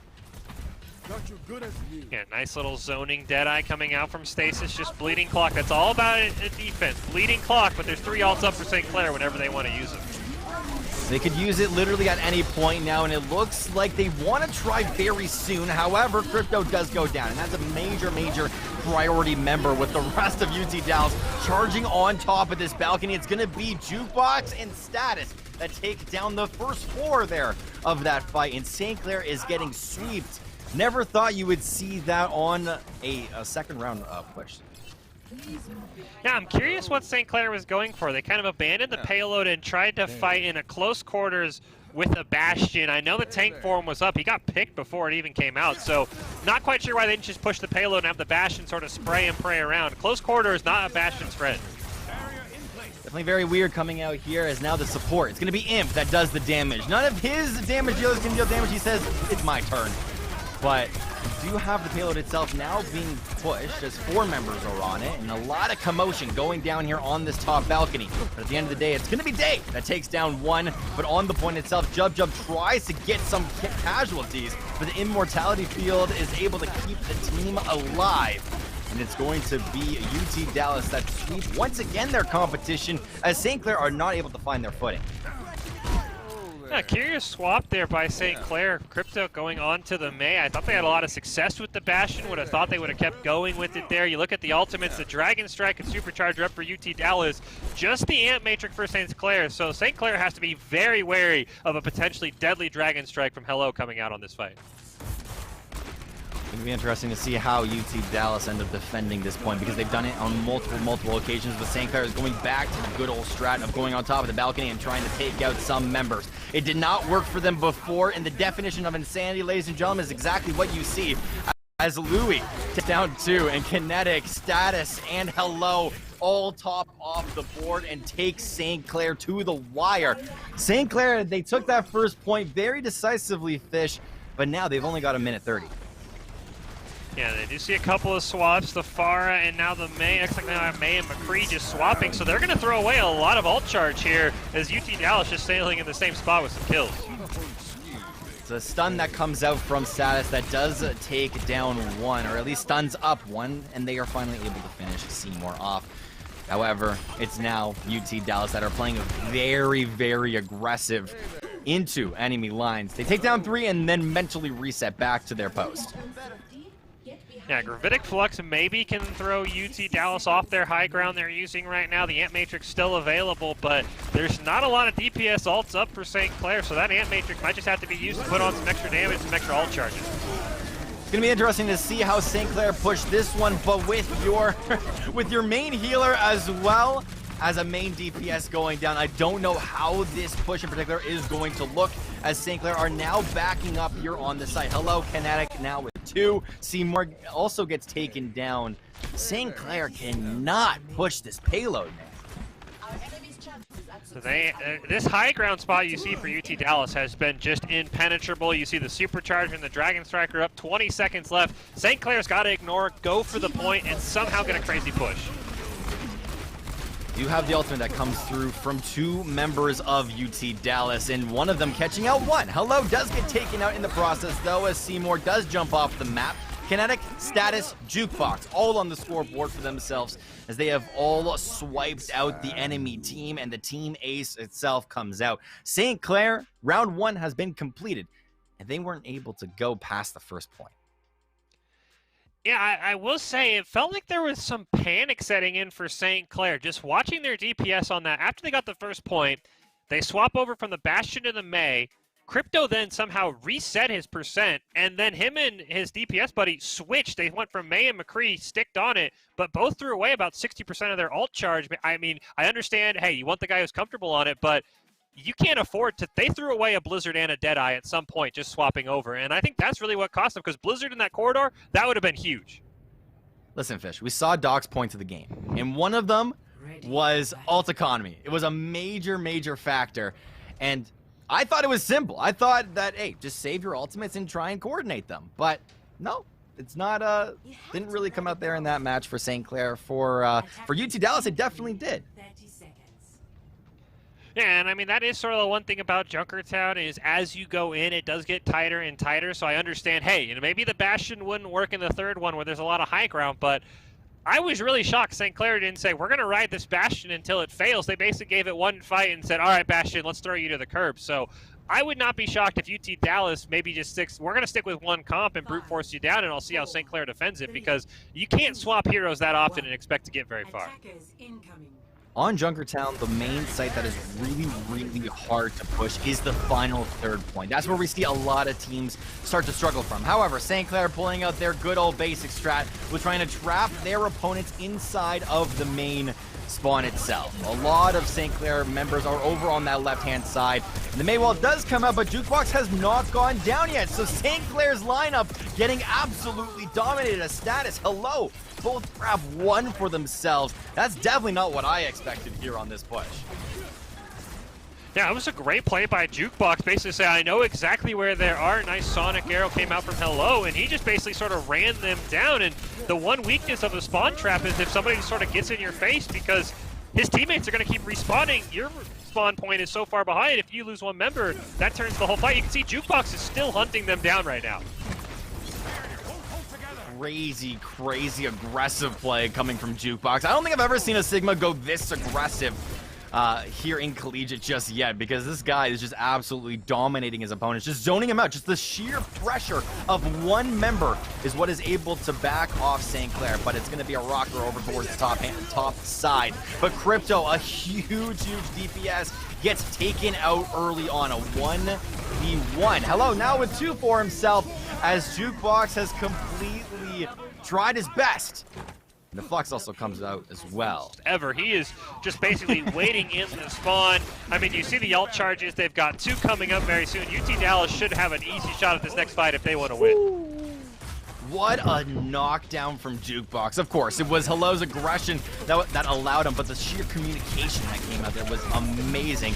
Take down a huge DPS player, but it's going to be Jukebox that is in the backline trying to take down any sort of member. If he does Final Destination, he has not gone down just yet, which means that the healers are doing their jobs. On the point, UT Dallas take down their competition and have taken St. Clair 2-0 and advance over to the finals.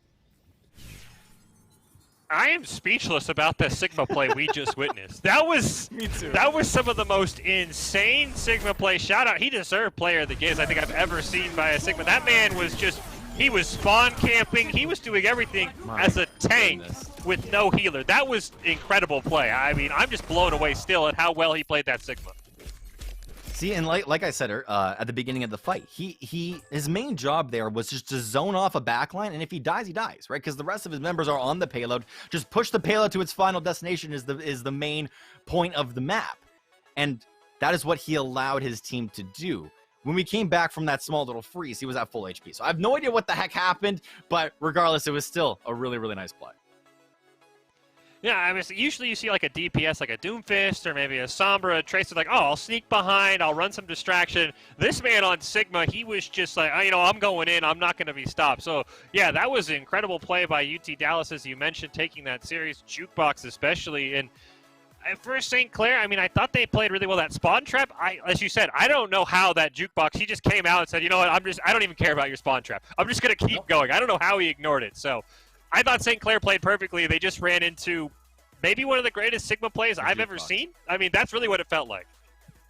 They ran into a Jukebox, and that is what we were going to top it all off there at the end of the day. But we now get an updated bracket here, Fish. St. Clair, UT Dallas is what we just watched, and UT Dallas moves on into the finals. And we're going to be seeing that, I believe, tomorrow. But we do have one more match to cover here for tonight.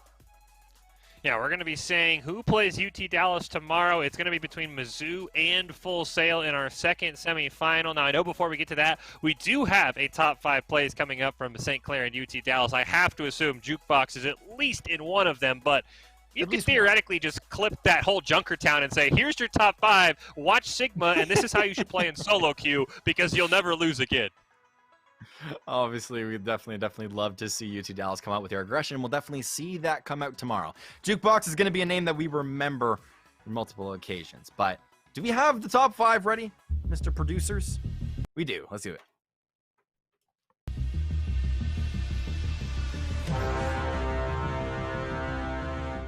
The point itself, though, the EMP did not catch the Coalescence, so that goes out. But Prince Wada takes down one. Seymour getting 2 next. Prince Wada is still in his ultimate form, but hasn't really taken anyone out. Hasn't really stalled the point either. But Worthy with 2 kills to end off the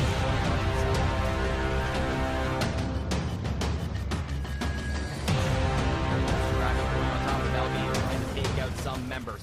It did not work for them before, and the definition of insanity, ladies and gentlemen, is exactly what you see. As Louis takes down 2, and Kinetic, Status, and Hello all top off the board and take St. Clair to the wire. St. Clair, they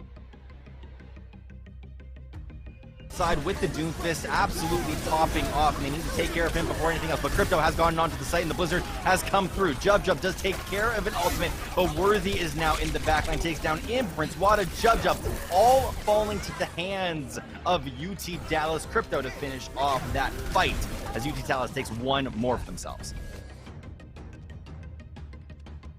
Junkertown. Yeah, definitely is. And there you go. Already a 1, well, a 1 for kind of 1. Crypto does take out a turret, but it's not really a person. A lot of destruction going on. At the end of the day, though, UT Dallas does take down a lot of St. Clair's members. Push. You have the ultimate that comes through from 2 members of UT Dallas, and one of them catching out one. Hello does get taken out in the process, though, as Seymour does jump off the map.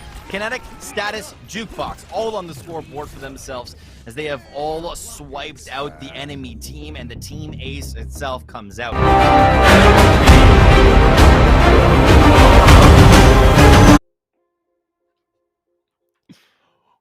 We are Welcome back, ladies in and gentlemen. That's you. My bad.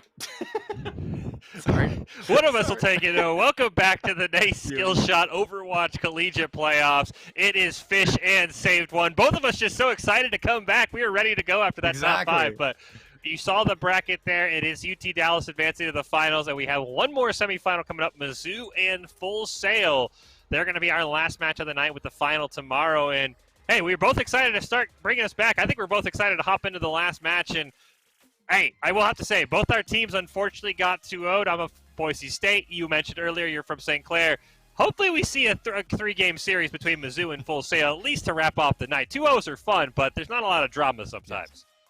Exactly. There's no, like, down-to-the-wire last points or anything of that sort. We saw one come out of Boise State on Eichenwald, but other than that, Mizzou sweeps the board. And I think it's going to be really cool to watch them once again if they can continue their aggression onto Full Sail, because we actually haven't watched Full Sail. Do you know anything about Full Sail themselves?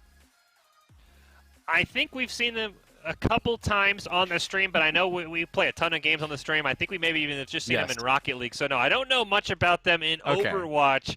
But I just, you know what? They better be ready is what I know, because Mizzou came out firing. And as we talked about, they are maybe your tournament favorites. But I'm not going to say they're advancing, but I would love to see them in UT Dallas tomorrow if that is the matchup, because that would be 2 aggressive teams who would love to get some picks on each other. And we'll definitely see. We'll definitely see. So we are going to be watching Mizzou versus Full Sail. It's going to be an awesome match to watch here, ladies and gentlemen, so you definitely don't want to miss this one.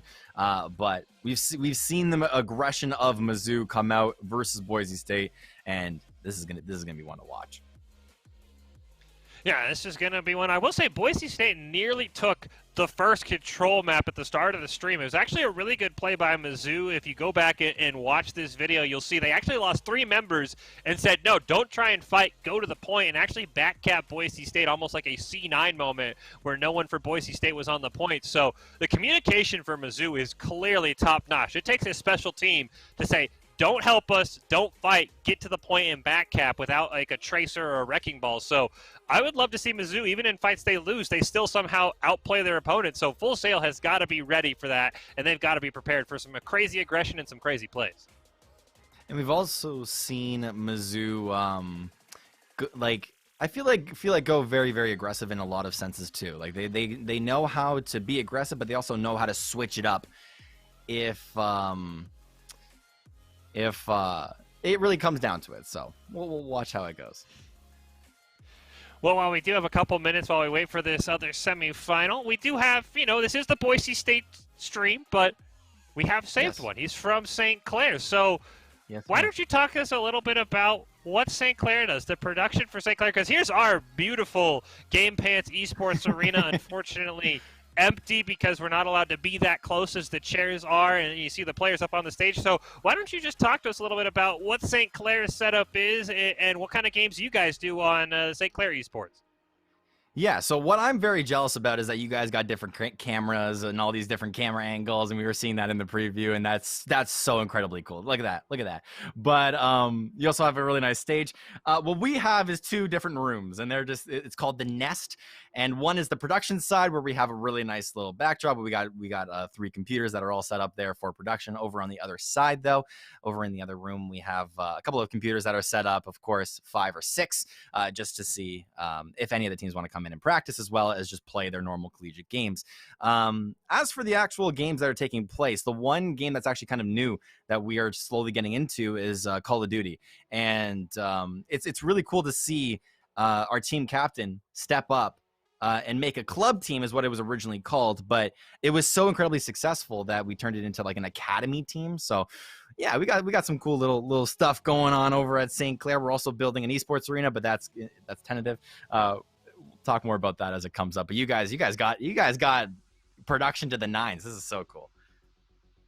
Yeah, I will say I was very blessed in the sense that the opportunity for me to join Boise State didn't come until we had all this. So this is the only thing I've ever known. Yeah. I've heard the horror stories of what they used to have in the library and broom closets and green screens and all that. So luckily, this is all I've ever known. And I will say I am really excited to hear that more schools are branching out into Call of Duty. Definitely something that I played all throughout high school with my buddies. Playing it now, you can kind of see the backdrop there. We paired up with the Army National Guard twice now for a gunfight tournament where we brought in a bunch of local teams and had them compete. So I have to say I am so glad to seeing that Call of Duty is sort of like an academy for having Call of Duty, because I love playing Call of Duty. I'm not a catfish, I swear. I just had a beard in this. Yeah, I don't know. Just this is me and my co-caster Seymour. We're just we had a style going on for a little bit where we were just doing casual dress shirts, and then we started doing the full 3-piece suits, and then we went to the R6 Invitational where Colin ended up seeing in Tarotcast, and he was wearing like a turtleneck, so he just got inspired. So that's why one of us are in a 3-piece suit and he's in a turtleneck. So that's funny.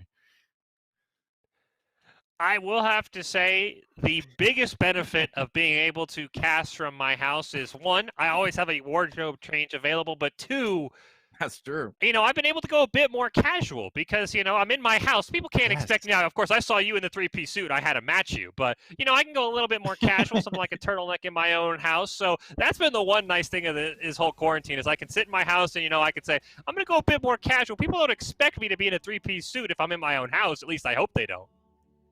Yeah. Well, it's funny because right now I'm wearing, jacket, tie, dress shirt, and then I'm wearing my shorts. So I walk upstairs and my dad's like, "You're casting?" And I'm like, "Yeah," but he's like, "Nice." So it's a funny little conversation to have. But regardless, it's fun. Well, I'd say we're brothers in that because I actually have shorts on right now. I saw you in your 3-piece suit. I went to go change. And the girlfriend said, "You're not going to wear any pants?" I was like, "They don't see what I'm wearing. They have no." I'm wearing I'm wearing nice slacks. If anyone's watching at home, just imagine me in nice slacks. But you'll never know. Yeah, that's even in the arena. Doc he'll say, "You're wearing sweatpants under that, aren't you?" Because I'll come in and I'll say, "Nobody can see under that nice desk. They have no idea what I'm wearing." So, shorts, sweatpants, it's all the same as long as it's nice up top. But yeah, I'm glad some other caster realizes, hey, you know what? It doesn't matter what shorts you got on; they can't see it. Exactly, right? For like you said, for all they know, we have slacks on. But yeah, for a second I thought we were going to start casting Rainbow Six because we were going on in that VOD, so I thought that was a little bit funny. But no, we are here casting some Overwatch, and this is so much fun to watch for sure. Now, you talk about Rainbow Six. We started that at Boise State. It's definitely a crazy game for me. Is there any game that's on your dream list to cast, though? Come on. Valorant, dude. Everyone's on that Valorant hype train. But no, I feel like Valorant is definitely up there. Legends of Runeterra. Because I come from League of Legends. So when I heard that they were releasing a card game, it piqued my interest. But I've slowly transitioned into an FPS caster, and which is just so much hype. Like you're just yelling constantly 24/7. But a card game, you can't really get hyped at a card game. So I don't know. I've been dabbling within Legends of Runeterra, and it's a very fun game. How about you? I'll say, I came from the Hearthstone background, so I'm the card game kind of guy. And look, it's fun, but the other week we had a 6-hour Hearthstone stream, and there are points where you're like, somebody play a card. I know you're thinking, but come on, I need to get hyped. So I'm definitely on the FPS side. I'd love to do more Call of Duty. As I mentioned, we've had a couple of those gunfight tournaments that we had here, and that's my jam. I love to do some more FPS. Of course, Valorant would be one. I'm still waiting, for all these drops enabled streams, I'm going to be honest, I haven't gotten many drops, so I've got to find a way to get in there. Dude, I've gotten 2 accounts, man. What? I'm watching the wrong stream, apparently. I'm watching the wrong stream. Yeah, I don't really want to say this stream name here, but for sure, yeah. Like, Valorant's very fun. Hearthstone. I've never had the pleasure of casting Hearthstone. I'm gonna be honest. It's like casting chess in a way. It's a lot of fun, and there's a lot of crazy plays, but in between, you're just sitting there like, all right, how's the weather outside? Because this turn's going to take a while kind of thing. So it's definitely a lot of fun. But, you know, I will have to say I want to play a Valorant because I have officially retired from CSGO. I got a 6-man ace with the op. I'm not kidding you. It was 6-man because I actually killed my own teammate as well on accident. And I've said I'm done. I'm never playing this again. I can't be top. So at least on Valorant, I don't have an accomplishment. So I'm definitely excited to get into that.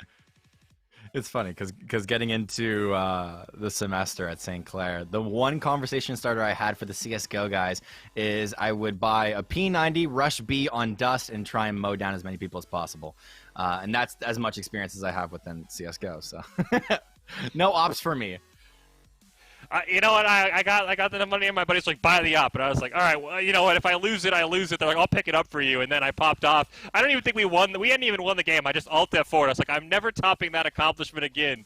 Clip it, and I'm done with this game. But we are doing Overwatch. It's the NACE Skillshot Collegiate Overwatch playoffs. We're on to the second semifinal. Mizzou and Full Sail. And you know what? I think we might be just throwing it to a quick break here. Save our breath because we're going to have a crazy semifinal coming up. It's Mizzou in Full Sail. You don't want to go anywhere, but we're going to take a short break before we get there. Since 2016, universities have been adding varsity esports, competitive intercollegiate video game teams, with nearly 100 colleges and universities now with official programs. Esports is fast becoming the new college sport. But with any dramatic change comes criticism. How could institutions of higher learning promote something so trivial? But when you look a little closer, esports demonstrates, just like other sports, that it's a pathway to something more.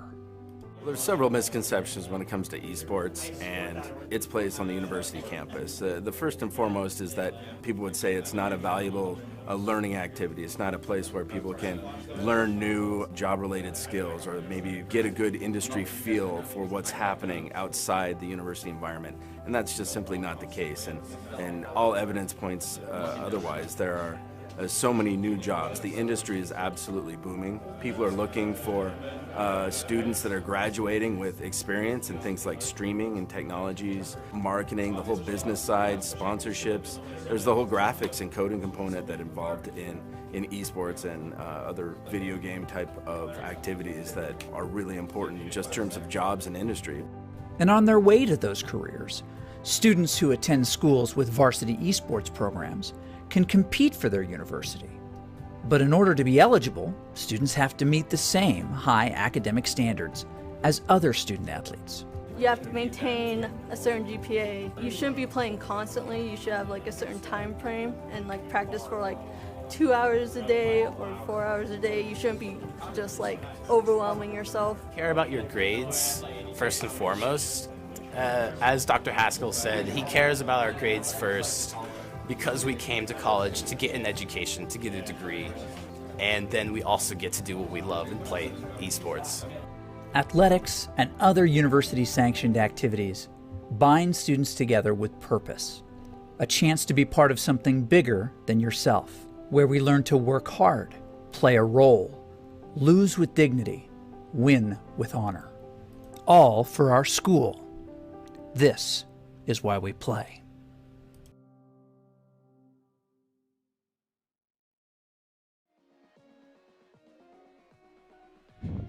We are back. We're back now on the Boise State Esports channel. It is Fish and Saved One, Michael Fisher and Daniel Mena on the NACE Skillshot Collegiate Overwatch playoffs. We're on to our last semifinal of the night. It is Mizzou and Full Sail. The winner will take on UT Dallas in the championship game tomorrow night. So there's a lot on the line for both teams. We already saw Mizzou. They 2-0'd Boise State in our first game of the night. We have not seen Full Sail, so I'll be curious to see what they want to pull out because we saw a lot of, I don't know if I want to call it cheese, but that's kind of what it was from UT Dallas. A Symmetra sort of abuse there and then just crazy Sigma plays. But I'll be curious to see if we maybe see something more standard from Full Sail. Yeah, and I feel like it's all to be determined as we continue to go. But of course, Mizzou versus Full Sail is going to be one of those matches that it's either going to be completely one-sided or Full Sail are gonna pull out something crazy and maybe take it to the distance. It's going to be really, really, really fun to watch. Yeah, it's going to be super fun to watch, and I mean, we talked about it. Mizzou is sort of the prohibitive favorite. I know they're one of these schools that is really, really into esports. I've heard just rumors about their crazy arena they have, so I'll be excited to see how Full Sail matches up against them. This is a chance to make your name for yourself if you're Full Sail, and you can knock Mizzou off and get to the finals against UT Dallas. UT Dallas, of course, is going to put on just a heck of a show. I honestly thought St. Clair, from just watching all of their Overwatch games, they were just such a dominant team, and they were the ones to be stopped.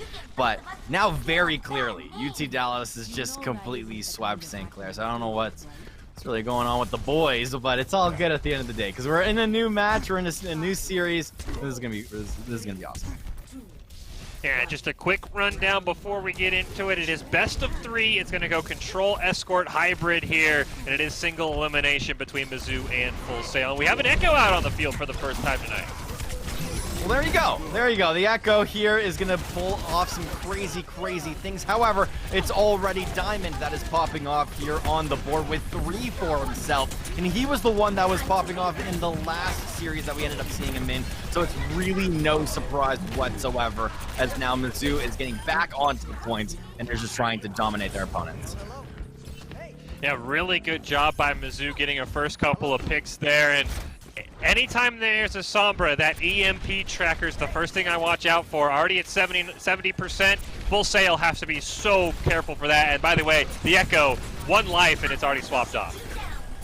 Yeah, it wasn't really too great in her regard, so maybe we'll see her make a comeback next week or maybe tomorrow, but I don't know. A finals is a finals. Mizzou is already taking 21% of the point here, and they need a little bit more. However, Full Sail now coming back as McCree on the back of the site takes down a mate, so that's a massive, massive one for me to watch out for. 3 on 100 HP, gets taken down to the nail, and still is able to survive. That's already 3 going into the favor of Mizzou. Now make that 4 as they finish off the point itself. Yeah, I mean, that EMP by Diamond, it was 3, if not 4 members there. I will say, Zui jumped off the edge. I know it's to reset the mech, but this will be the time for Full Sail to jump in while that D.Va's respawning, but the 3-second cooldown on the rocket booster should mean that D.Va's going to be back in the fight with the D.Va Bomb and the Tracer Bomb, both available for Mizzou. Yeah, good assessment coming in from Zui as we expect nothing less from greatness, as we now need to watch for the picks that end up going out, and it's going to be 1. The Pulse Bomb, just like you predicted, has already gone out, and that is Mizzou just putting their foot down and wanting to bring this to the overtime that we expect, as they have already taken out the rest of Full Sail, and now it's the last couple of members before they reset. Yeah, Full Sail's comp kind of confuses me. It's like half dive, and then they threw a McCree in there and Orisa for some reason. I think they've got to get something a little bit more together, but they're going to have 4 ultimates available, the EMP, Coalescence, Full Hog, and the Deadeye, so they've got a shot here against just the Sound Barrier and the D.Va Bomb. Full Sail have gone through in the back on multiple occasions in a row, and it's going to be Zui that throws in the D.Va Bomb as well as the ultimate that comes out of Lucio, just trying to glide on all of the walls, but nothing that we expect that is out of the ordinary coming in from Mizzou now, as they are just completely trying to push their opponents off as they take site number 1. And that was actually a really cool play by Physics that, even though we were on him, might have been hard to see. As you saw, he's going around for the flank, which you would say, oh, he's just trying to get a boop off the edge, get some, Reddit karma when he gets a 5-man boop. But he also dodged the EMP, and he got a full sound barrier off for his team after the EMP went off. So that's great awareness by Physics and Mizzou, knowing, hey, we've got to dodge this EMP. I'll just go around the backside, maybe get a boop, and I can sound barrier immediately. So Physics, his awareness was just incredible there. Yeah. We now look towards the prep phase where we need to watch the rest of this match take through. The prep phase is massive because that is where you get all of your communication down, your plan for the site itself. And I'm wondering what Sail is kind of talking about right now, because they kind of got swept in that last point, Fish. Yeah, I think we're watching Mizzou, and Mizzou, they made a basket as you heard the sound effect go off, so they are clearly not concerned. They're just launching projectiles all over the place. And I want to see, actually, yes, we are going to see a Symmetra play here from Leaf and Full Sail. If he lands a good teleporter, that's what Full Sail can use to win this first fight. I do like how Full Sail has gone back to the Orisa Sigma. They're now both on the same page in terms of their comp synergy. But it's going to be Mizzou that has taken, or no, this is Full Sail. It's actually on the site first. They need to defend it before Mizzou comes and tries to attack. Looks like Full Sail's going to start with the point, though, and those Symmetra turrets got to find a way for Mizzou to break through. Yeah, and that's going to be Diamond that finds the first pick onto the McCree, and now needs to get, or at least still, defend the site itself. It's going to be Lee on the back of the Symmetra turrets, as well as just the Symmetra laser that allows him to output a whole lot of damage, getting stunned up now for the time being, and also ends up going down. It's going to be 2 that actually go down. Make that 3. Full Sail is now being swept themselves. Yeah, I think just eventually Mizzou ran down those Symmetra turrets. I'm going to be curious to see if Symmetra's going to stay. Is there going to be a teleporter, or are they going to stick off? Looks like they're swapped for now. Coalescence, the only ult available right now. Yeah, there you go. Now the fight is being started as a Maze does end up picking up 1 for himself. It's going to be onto a priority target as well as, there you go, Mizzou just all across the board have taken out their opponent.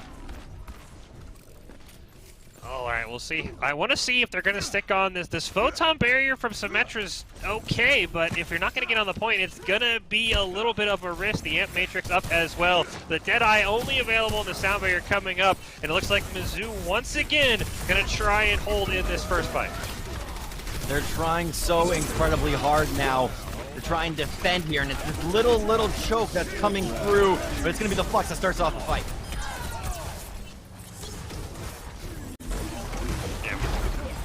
Flux, a great job there by Full Sail. Looks like they finally found their way. I will say Mizzou holding on to all of these ultimates. Now the Dragon Strike's going to come out. Maybe a bit too late. I'm not quite sure what Mizzou's plan was there.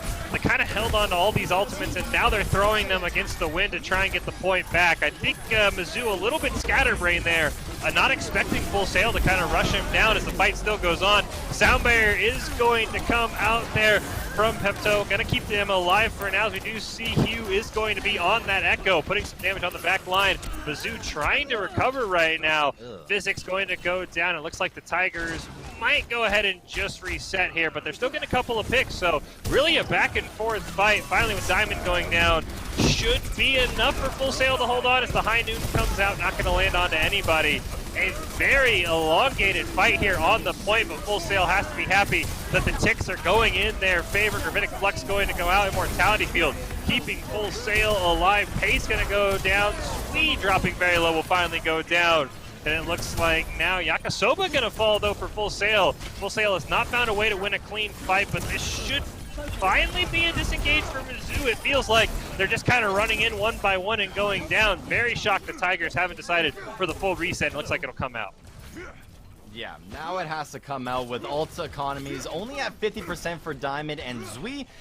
However, Full Sail have kept this point to the team. They have continuously tried to hold, and they are definitely doing so all across the board. It's all up to Mizzou now if they want to try and take it back.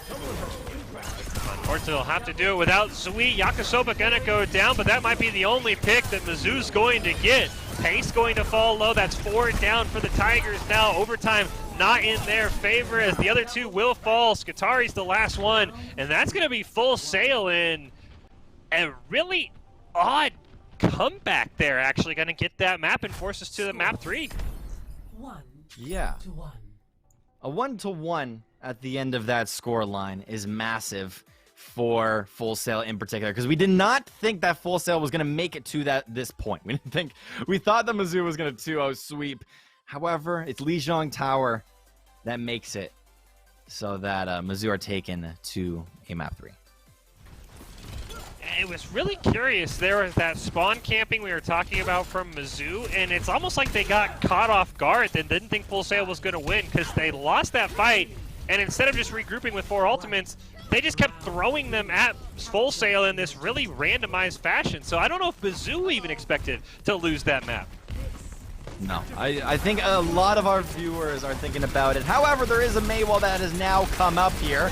The Full Sail needs to get onto this top half, and it's going to be Amaze that takes down one at the start of it, which is absolutely massive. Amaze and the rest of his crew need to get on into enemy grounds and take out the rest of their members, and that's exactly what's going to happen. Mizzou all taken down. Full Sail have been full ace. Yeah, this is what we expected from Mizzou. Just absolutely jump on the throat of Full Sail and start to press down. And now they're going to go for this spawn camp tactic. And this could be a lot of ult charge the Tigers could gain if they win another fight. Could be huge, but it's going to be the pull up towards the sky that gets them into the spot that they need. Mizzou now need to find the kills off of a beautiful setup, and they have definitely started as all of the supports are topping off the scoreboard, and it's Pace and Diamond. My goodness, Full Sail. They do not know what they just signed up for. Now they've got to find a new route. You see they're going to have the Gravitic Flux and the Deadeye up for Mizzou. The Amp Matrix is there for Full Sail. The Deadeye is going to start the fight. Mizzou, what? Amaze with the Deadeye. The pull towards the sky sets it up beautiful. My goodness. That's all I got to say on that fight. You take it away, Fish. Well, you don't know, save one, but I think Deadeye is one of the most trash ults in the game. I go on that soapbox every day, but he proves me wrong, and right now I don't know what Full Sail can do. They've lost 3 members, make that 4. I think everyone else is going to fall back to the spawn. Excuse me, that's 5 with a Maywall. Full Sail, they have awoken the beast in Mizzou right now. What a crazy team that's coming out of them. And they didn't have any ults in that last fight. You can see it now. All of their ults are starting to be charged up. Moira Coalescence is going to come up very, very soon. Lucio. But you also have the Orisa that has now been popped. And it has to be the damage that comes out in this fight that allows Mizzou to close off this point. Because I don't know what's going on from Full Sail, but they have not gotten onto the point just yet. However, it's a 1-for-1 trade that goes through, but McCree is not able to do anything just yet. And now Full Sail are being pushed back to their spawn. Yeah, looks like Full Sail, unfortunately, didn't even get out. The Blizzard came down to stop them, and my goodness, Full Sail might have stolen one on that second map, but they have awoken the beast in Mizzou. That was probably the most dominating control point we've ever seen. I mean, Mizzou just got an ace to start, or a team kill, excuse me, wrong game, and just said, you're not even going to leave your spawn. Don't even look at the point. Don't even think about the point. I mean, my goodness. Mizzou's just going to, like, I would think, wipe the floor with them in this next game. I don't even know what Full Sail could do because we're both speechless at this point, honestly. See, we took a look at round, or I guess map 2 of Lijiang Tower, and we were like, this is close. There's the potential. There's this potential. Mizzou heard us. They definitely heard us because they held that point completely 100% to 0. No chance for Full Sail to win that point whatsoever.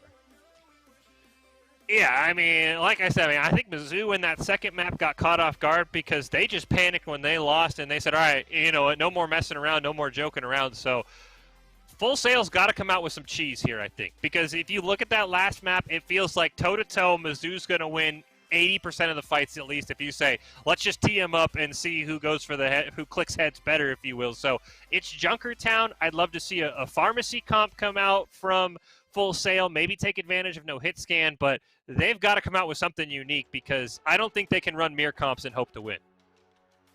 I think that me and you both are hoping for a way, way closer Junkertown than we ended up seeing St. Clair play, and maybe something past the second point at least. I would like to see at least inside of Junkertown itself, but it would be really, really nice. However, we'll slowly get into this match as we continue this conversation, but amazing stuff coming out of Mizzou. I guess a lot of expectations for Mizzou coming into this second map on Junkertown. We see the matchup right here. Yeah, this is Mizzou versus Full Sail. It is the NACE Skillshot Collegiate Varsity Playoffs. This is the second semifinal of the night. We're trying to find out who is going to advance the championship that is going to have the pleasure of playing UT Dallas tomorrow night. And Mizzou well on their way. A quick recap. This is best of 3, so Mizzou on match point right now. They have an excellent start here on Junkertown. I think that could go a long way in just sort of crushing Full Sail's dreams. This is a cool comp that's coming out of Mizzou. You were talking about a cheese that could potentially come out from Full Sail, but Mizzou right now, they've got the double sniper. They got the Diamond and a Maze pulling out a Widow and Hanzo. I'm interested to see how this turns out here in this match. I mean, it's got to be all picks. If you don't land a pick with your sniper, you're sort of wasting that slot. As we do see Full Sail actually going with the exact same comp, and there's the first pick. It's a Maze on to Hayu. It's going to be 1 down for Full Sail. We'll see if they can get their pick of their own, because snipers are not going to be very useful in that close combat. Anarchy going to fall to Skatari on that Zenyatta. Another pick both teams are seeing here, and this was what I was worried about for Full Sail. In a mirror comp status, I'm not sure they can find a way to win here. Looking to see what Leaf is able to do here in this fight, because right now he hasn't really caught anybody out just yet. It was Higu, I believe, that was over on that left-hand side. He tried to 1v, or no, it was, I'm looking at the same team here. It's all good. It was Hanzo versus Widow. It was a Maze. And a Maze did not fall to low HP whatsoever. So now Leaf trying to look for his next best opportunity as they push the payload over to the open area. Now, the lack of kills has favored Full Sail. They've gotten a lot of push here. Leaf trying to find a pick, maybe onto a Maze. Health bar's not dropping very low. Yakisoba going to use that Coalescence. Gravitic Flux going to be used there by Sui. Is Dragon Strike going to pick up a couple there from Diamond. And it looks like a Maze the only one falling right now. A good retreat there from Mizzou, but right now you have to say the difference is we do see these Zenyatta's actually going to pick each other off. The difference has been the Hanzo play. Diamond at 20% after using his ult. Leaf at 55 hasn't even used a Dragon Strike yet. We've watched Leaf throughout this whole entire, I guess, point so far, and he hasn't really gotten anything done. He's tried to set himself up in 3 different areas and couldn't get any damage off whatsoever, while Diamond was just absolutely destroying his opportunity. But it's going to be a Maze with a 1-for-1 trade. Ditto versus Ditto. Who wins? Of course, it's Widowmaker at the end of the day. But now the point itself being defended by Mizzou as they are trying to stay on it. But it's going to be Full Sail that tries to fight back. A lot of stalling potential coming out now, as Full Sail needs to get on to the point. It's going to be the Flux that comes out and drops their opponent. But there's Zenyatta. It's fine whatsoever. Diamond picks off 1 to start off this very elongated fight as well. Beaver trying to flank, going away from the rest of his team. He's not able to find anything just yet. Maze getting another pick there, and these comps definitely are very strange. As you see, the amplification matrix, it's really amping the tanks and the supports because these are 2 snipers. So this is an interesting comp. I'm surprised Full Sail hasn't swapped over to something a bit more aggressive. Of course, I know they're worried about these picks from a Maze and from Diamond, but they've got to be a bit more aggressive, I think, here. As we do see, there is the Amp Matrix coming down. Pace going to fall. Gravitic Flux going to land on a couple of Maze. Trying to get a pick onto that Zenyatta. Can't quite land it. Leaf going to go down. He'll get picked off himself. Finally going to lose the battle of the Widowmakers. But I have to say, these team comps are wild right now. They're both going back and forth, and I have no expectation whatsoever, because this match is very, very crazy. Now, finally, Full Sail able to get back onto the point and push it to its first checkpoint. Yeah, barely able to push it to the checkpoint. You heard the announcer let everyone know 10 seconds were left there. You do see the infrared sight did come out from Hayu, so able to give Full Sail a bit of scouting information. Leaf does have the Dragon Strike available. He can land it onto something in the back line. That could be huge, as there's not a lot of defensive ults available for Mizzou. But right now, this is just a pick-heavy comp. We're going to see a couple of hit markers come out from Leaf there, maybe able to get another one. Here comes the Dragon Strike. It's going to go down. Hit markers galore, and he'll get a pick on to Skatari. Not going to get anything else. Diamond going to get a land onto Hayu. Pepto-Bismol going to go down as well. Gravitic Flux coming out from Beaver. Leaf right now not able to land many picks, trying to do something for his team, but the rest of his team coming in very clutch. Yakisoba with a couple of kills. So really good job by the rest of Full Sail. I think these snipers, it might be time to go for them. My goodness, Full Sail, they pull out, and they go way past my expectations whatsoever. Mizzou tries to defend, but they just really got rolled there on that point itself. Full Sail were able to come out, and it was really on the back of Leaf because he pulled out an amazing Dragon Strike to start off that whole entire fight. But now it's Mizzou's defense that allows them to potentially hold this point. Yeah, Supercharger is going to come down there from Pace. They do have a swap onto the McCree. Ton of ultimates available. Immortality Field has been used and taken down, so Yakisoba not going to have that defensive potential. He's going to amp Matrix there as the Dragon Strike comes out from Diamond. Not a lot of damage coming out from either side right now. Anarchy and Leaf dropping very low. Leaf the first one to fall in the fight. Immortality Field going to be used by Physics this time as another pick is going to land onto Yakisoba. Anarchy gets a pair before he is taken down. Pace and Diamond going to go down. Very back and forth fight. Beaver though will fall, and that will stop the Full Sail push just inches away, and time now going against them. 0.71 meters. My goodness, is that ever close. Full Sail though does get a pick. Fizz does go down. We're looking for the last couple of seconds here, Fish, because it's just meters away, and Full Sail, they need to push. This is their final push with 17 seconds left. Yeah, I do think Physics should be able to get back in this fight in time. Infrared Sight going to be used by Hayu. Give away the locations of Mizzou. There's the Transcendence being used by Skatari. Gravitic Flux going to be used by Zui. Everybody goes up. All of them come down. The Deadeye is going to come out this time from Amaze. Dragon Strike, though, from Leaf. It's time that he answers the call, and he gets 3. It is a 3-on-2 right now. Make that a 3-on-3 from both sides. Zui going to go down. It's just Skatari and Physics left. Mizzou has gone down, and with 0 seconds on the clock, Full Sail's going to live for another point. They look towards they look towards the inside of the third point as Leaf does go for the suicide just to reset. Now we're looking for the inside of this building. This is the big potential here, Fish.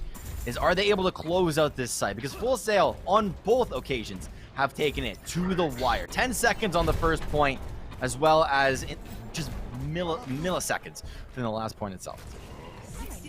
And a full swap comes out from Mizzou. This is the dive they ran earlier on Control to a T. We'll see if they can do it again here.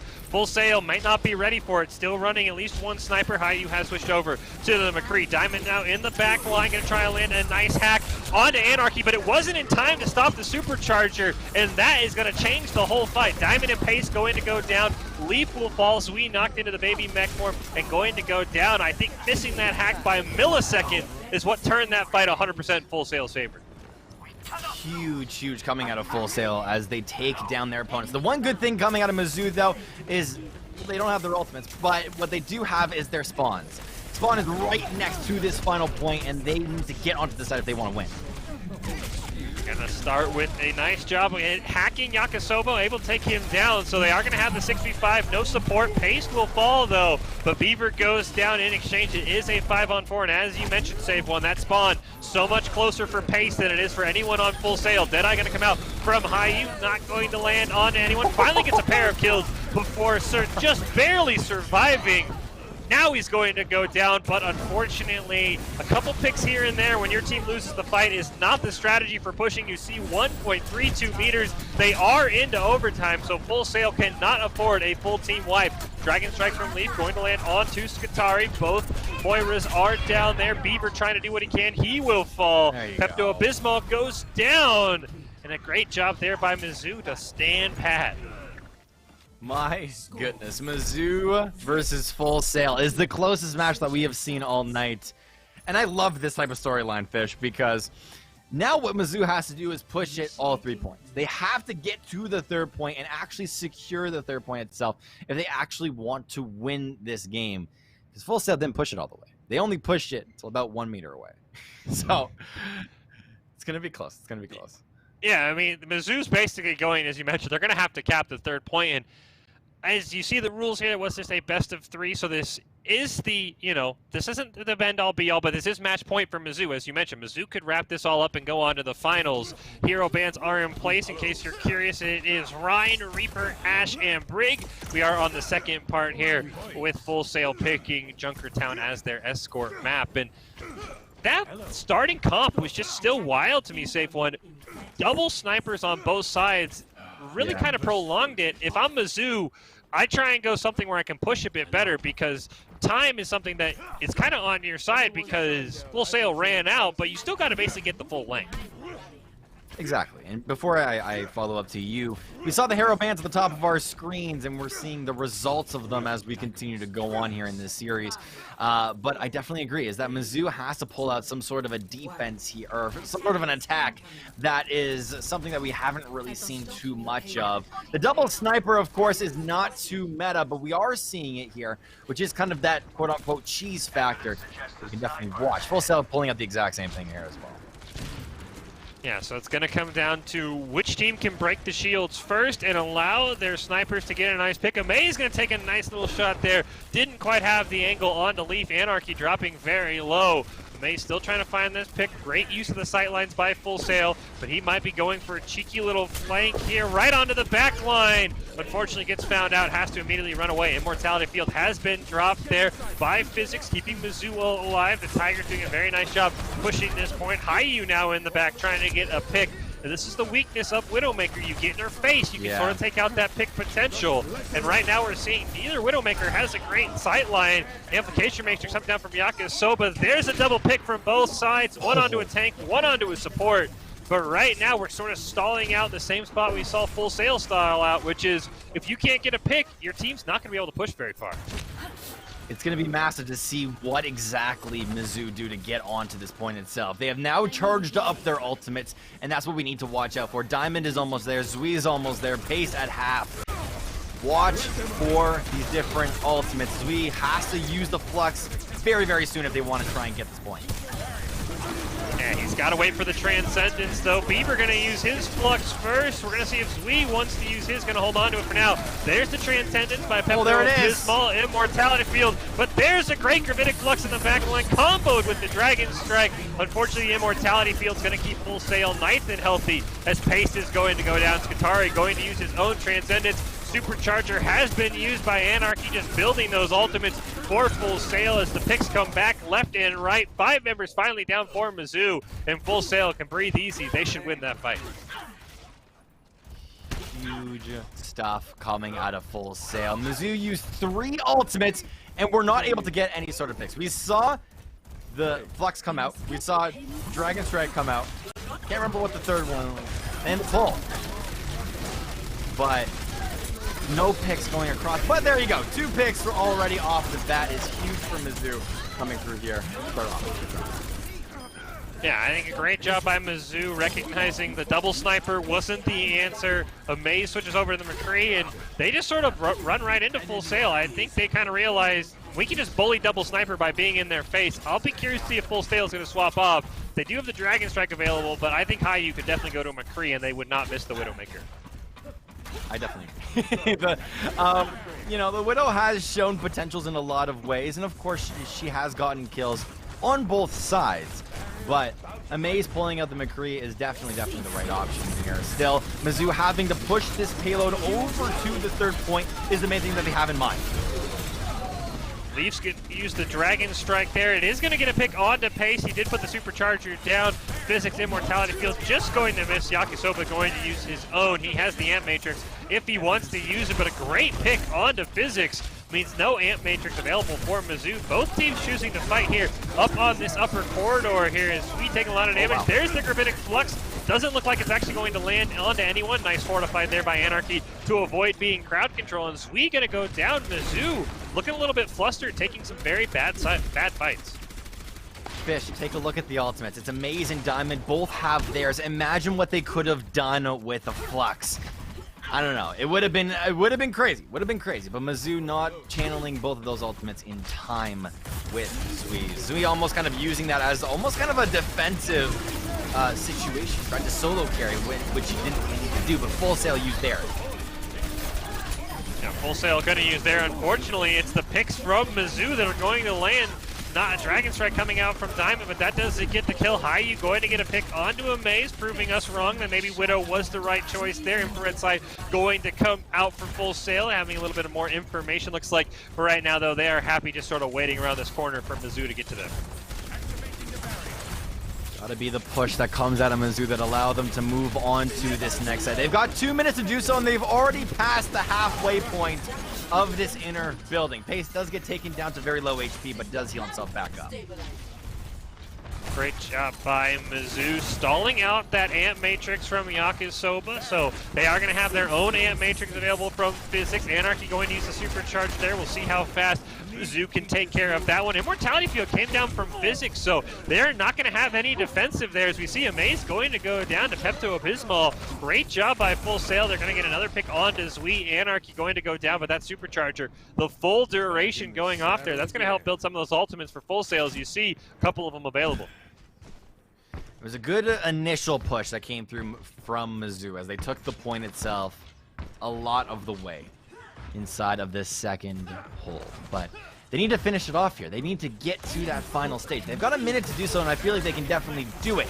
But they need to get the correct picks right here, right now. Yeah, there's the Gravitic Flux going to come from the side of Full Sail. Nice Transcendence, though, by Skitari. Able to dodge all of that damage. Deadeye now going to come out here from Amaze, but he's going to go down. Pepto-Abysmal going to use his own Transcendence Immortality Field from Physics. Going to keep everyone else nice and healthy. Yakisoba answering with his own. Skitari trying to put some damage in, but that was a huge Transcendence by Skitari to keep them alive. It was massive, and it allowed a lot of the teammates to stay alive, and it's what is allowing them to re-push this site right now. It's a 1-for-1 to start this off, but it's Leaf in the back line that takes down Diamond. Skitari, though, is trying to play that offensive DPS Zenyatta that some teams absolutely love. As well, Flux comes out and takes down one, but Skitari is definitely the MVP here as we continue to watch him, and he's doing just so much damage as Zenyatta. Okay. Now they are in overtime here, but they shouldn't have any problem. So they are going to have the same minute and a half that Full Sail had. You can see Full Sail got 100.53 meters, so that is the goal for Mizzou. They have one ult available to nothing for Full Sail with a couple of swaps coming out, and I think Skitari might be the hero here for Mizzou if they're going to end up winning this and taking the series. Remind you of what the hero bands are at the top of your screen. Reinhardt, Reaper, Ashe, and Brig. But as we continue on here, it's a minute left. Mizzou have done it before where they've only had a minute in order to get to a certain point, and they go onto the top. I didn't even know the staircase was up here, I'm going to be quite honest. And they just find a brand new angle to take as they take down already 2 here on the point. Continue to push the payload and get to your destination, and they are doing so as Diamond takes down 3, and Amaze finishes off the last member. Yeah, the Zenyatta difference here has been extremely incredible. Skitari playing out of his mind. Pepto-Abysmal, that's no shade on you. This is just next level Zenyatta play, and I think this is one more fight. If Mizzou can win this, they might have a chance as the Supercharger is going to come down here from Anarchy and immediately get taken down. The ultimate comes out now for Zenyatta as Diamond does take down 2 things of utility as well as 1 member. But Leaf over on the other side takes down Pace as Amaze now taking down another tank. But back and forth all across this map. Who's going to come out on top? It's going to be Mizzou that go on into the finals and face UT. Yeah, great job there by Mizzou. That was the Skillshot Collegiate Varsity Overwatch semifinal. Mizzou in Full Sail, and I will have to say, it seems like Mizzou kind of makes teams C9 themselves. It's the second time we've seen a day where Mizzou gets a cap with the other team having members alive. So great job by Mizzou, sort of that distraction there by Skitari. And there's your final all set up for tomorrow night, UT Dallas and Mizzou. And that's going to be something you want to tune into because these are 2 of the most incredible teams we've seen today. Mizzou a bit tested by Full Sail, and UT Dallas, the one game we saw them, absolutely huge. It's going to be super fun tomorrow to see how these teams are going to play it. This is awesome. Tonight was absolutely crazy. Mizzou played their heart out throughout the whole entire series. And we also saw, is it UT Davis? Is that their names? We also see UT Dallas, my bad, just go absolutely nuts in their own regard as well. So tomorrow night's finals are going to be so much fun. Yeah, I will see. I mean, the first thing I want to see tomorrow is Jukebox. If you missed it on the Sigma, just watch the replay of this video, because he just popped off on Junkertown like I've never seen a Sigma pop up before. So I'm going to be really curious to see him versus Zui, assuming the hero bans carry over. I'm going to think we're going to see a lot of Orisa Sig. So the Sig matchup's going to be great, and I'm going to be curious to see what Mizzou does. It felt like that double sniper was not their cup of tea. I don't know if that's, maybe they said we've seen a lot of pros run it. I don't know if they said they've had success, but that double sniper on Junkertown did not leave a warm fuzzy in me, because it struggled until Skatari basically said, all right, I know I'm a support, just hop in the backpack. We're going to the point.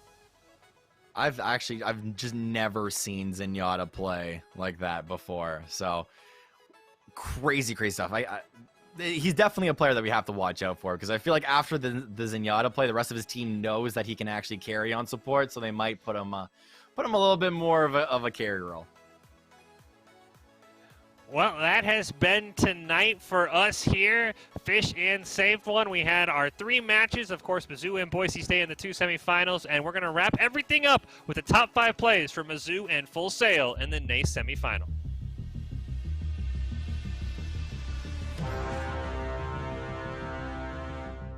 That we ended up seeing him in, so it's really no surprise whatsoever, as now Mizzou is getting back onto the points, and they're just trying to dominate their opponents.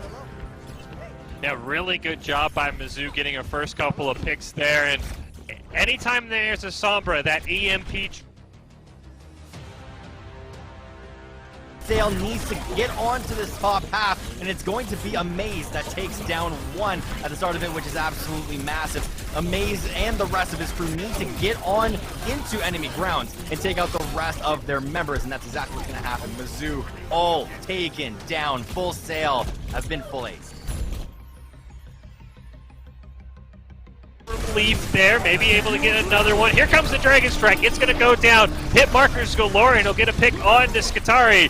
Not going to get anything else. Diamond going to get a land onto Hayu. Pepto-Bismol going to go down as well. Gravitic Flux coming out from Beaver. Leaf right now not able to land many picks. Trying to do something for his team, but the rest of his team coming in very clutch. Yakisoba with a couple of kills.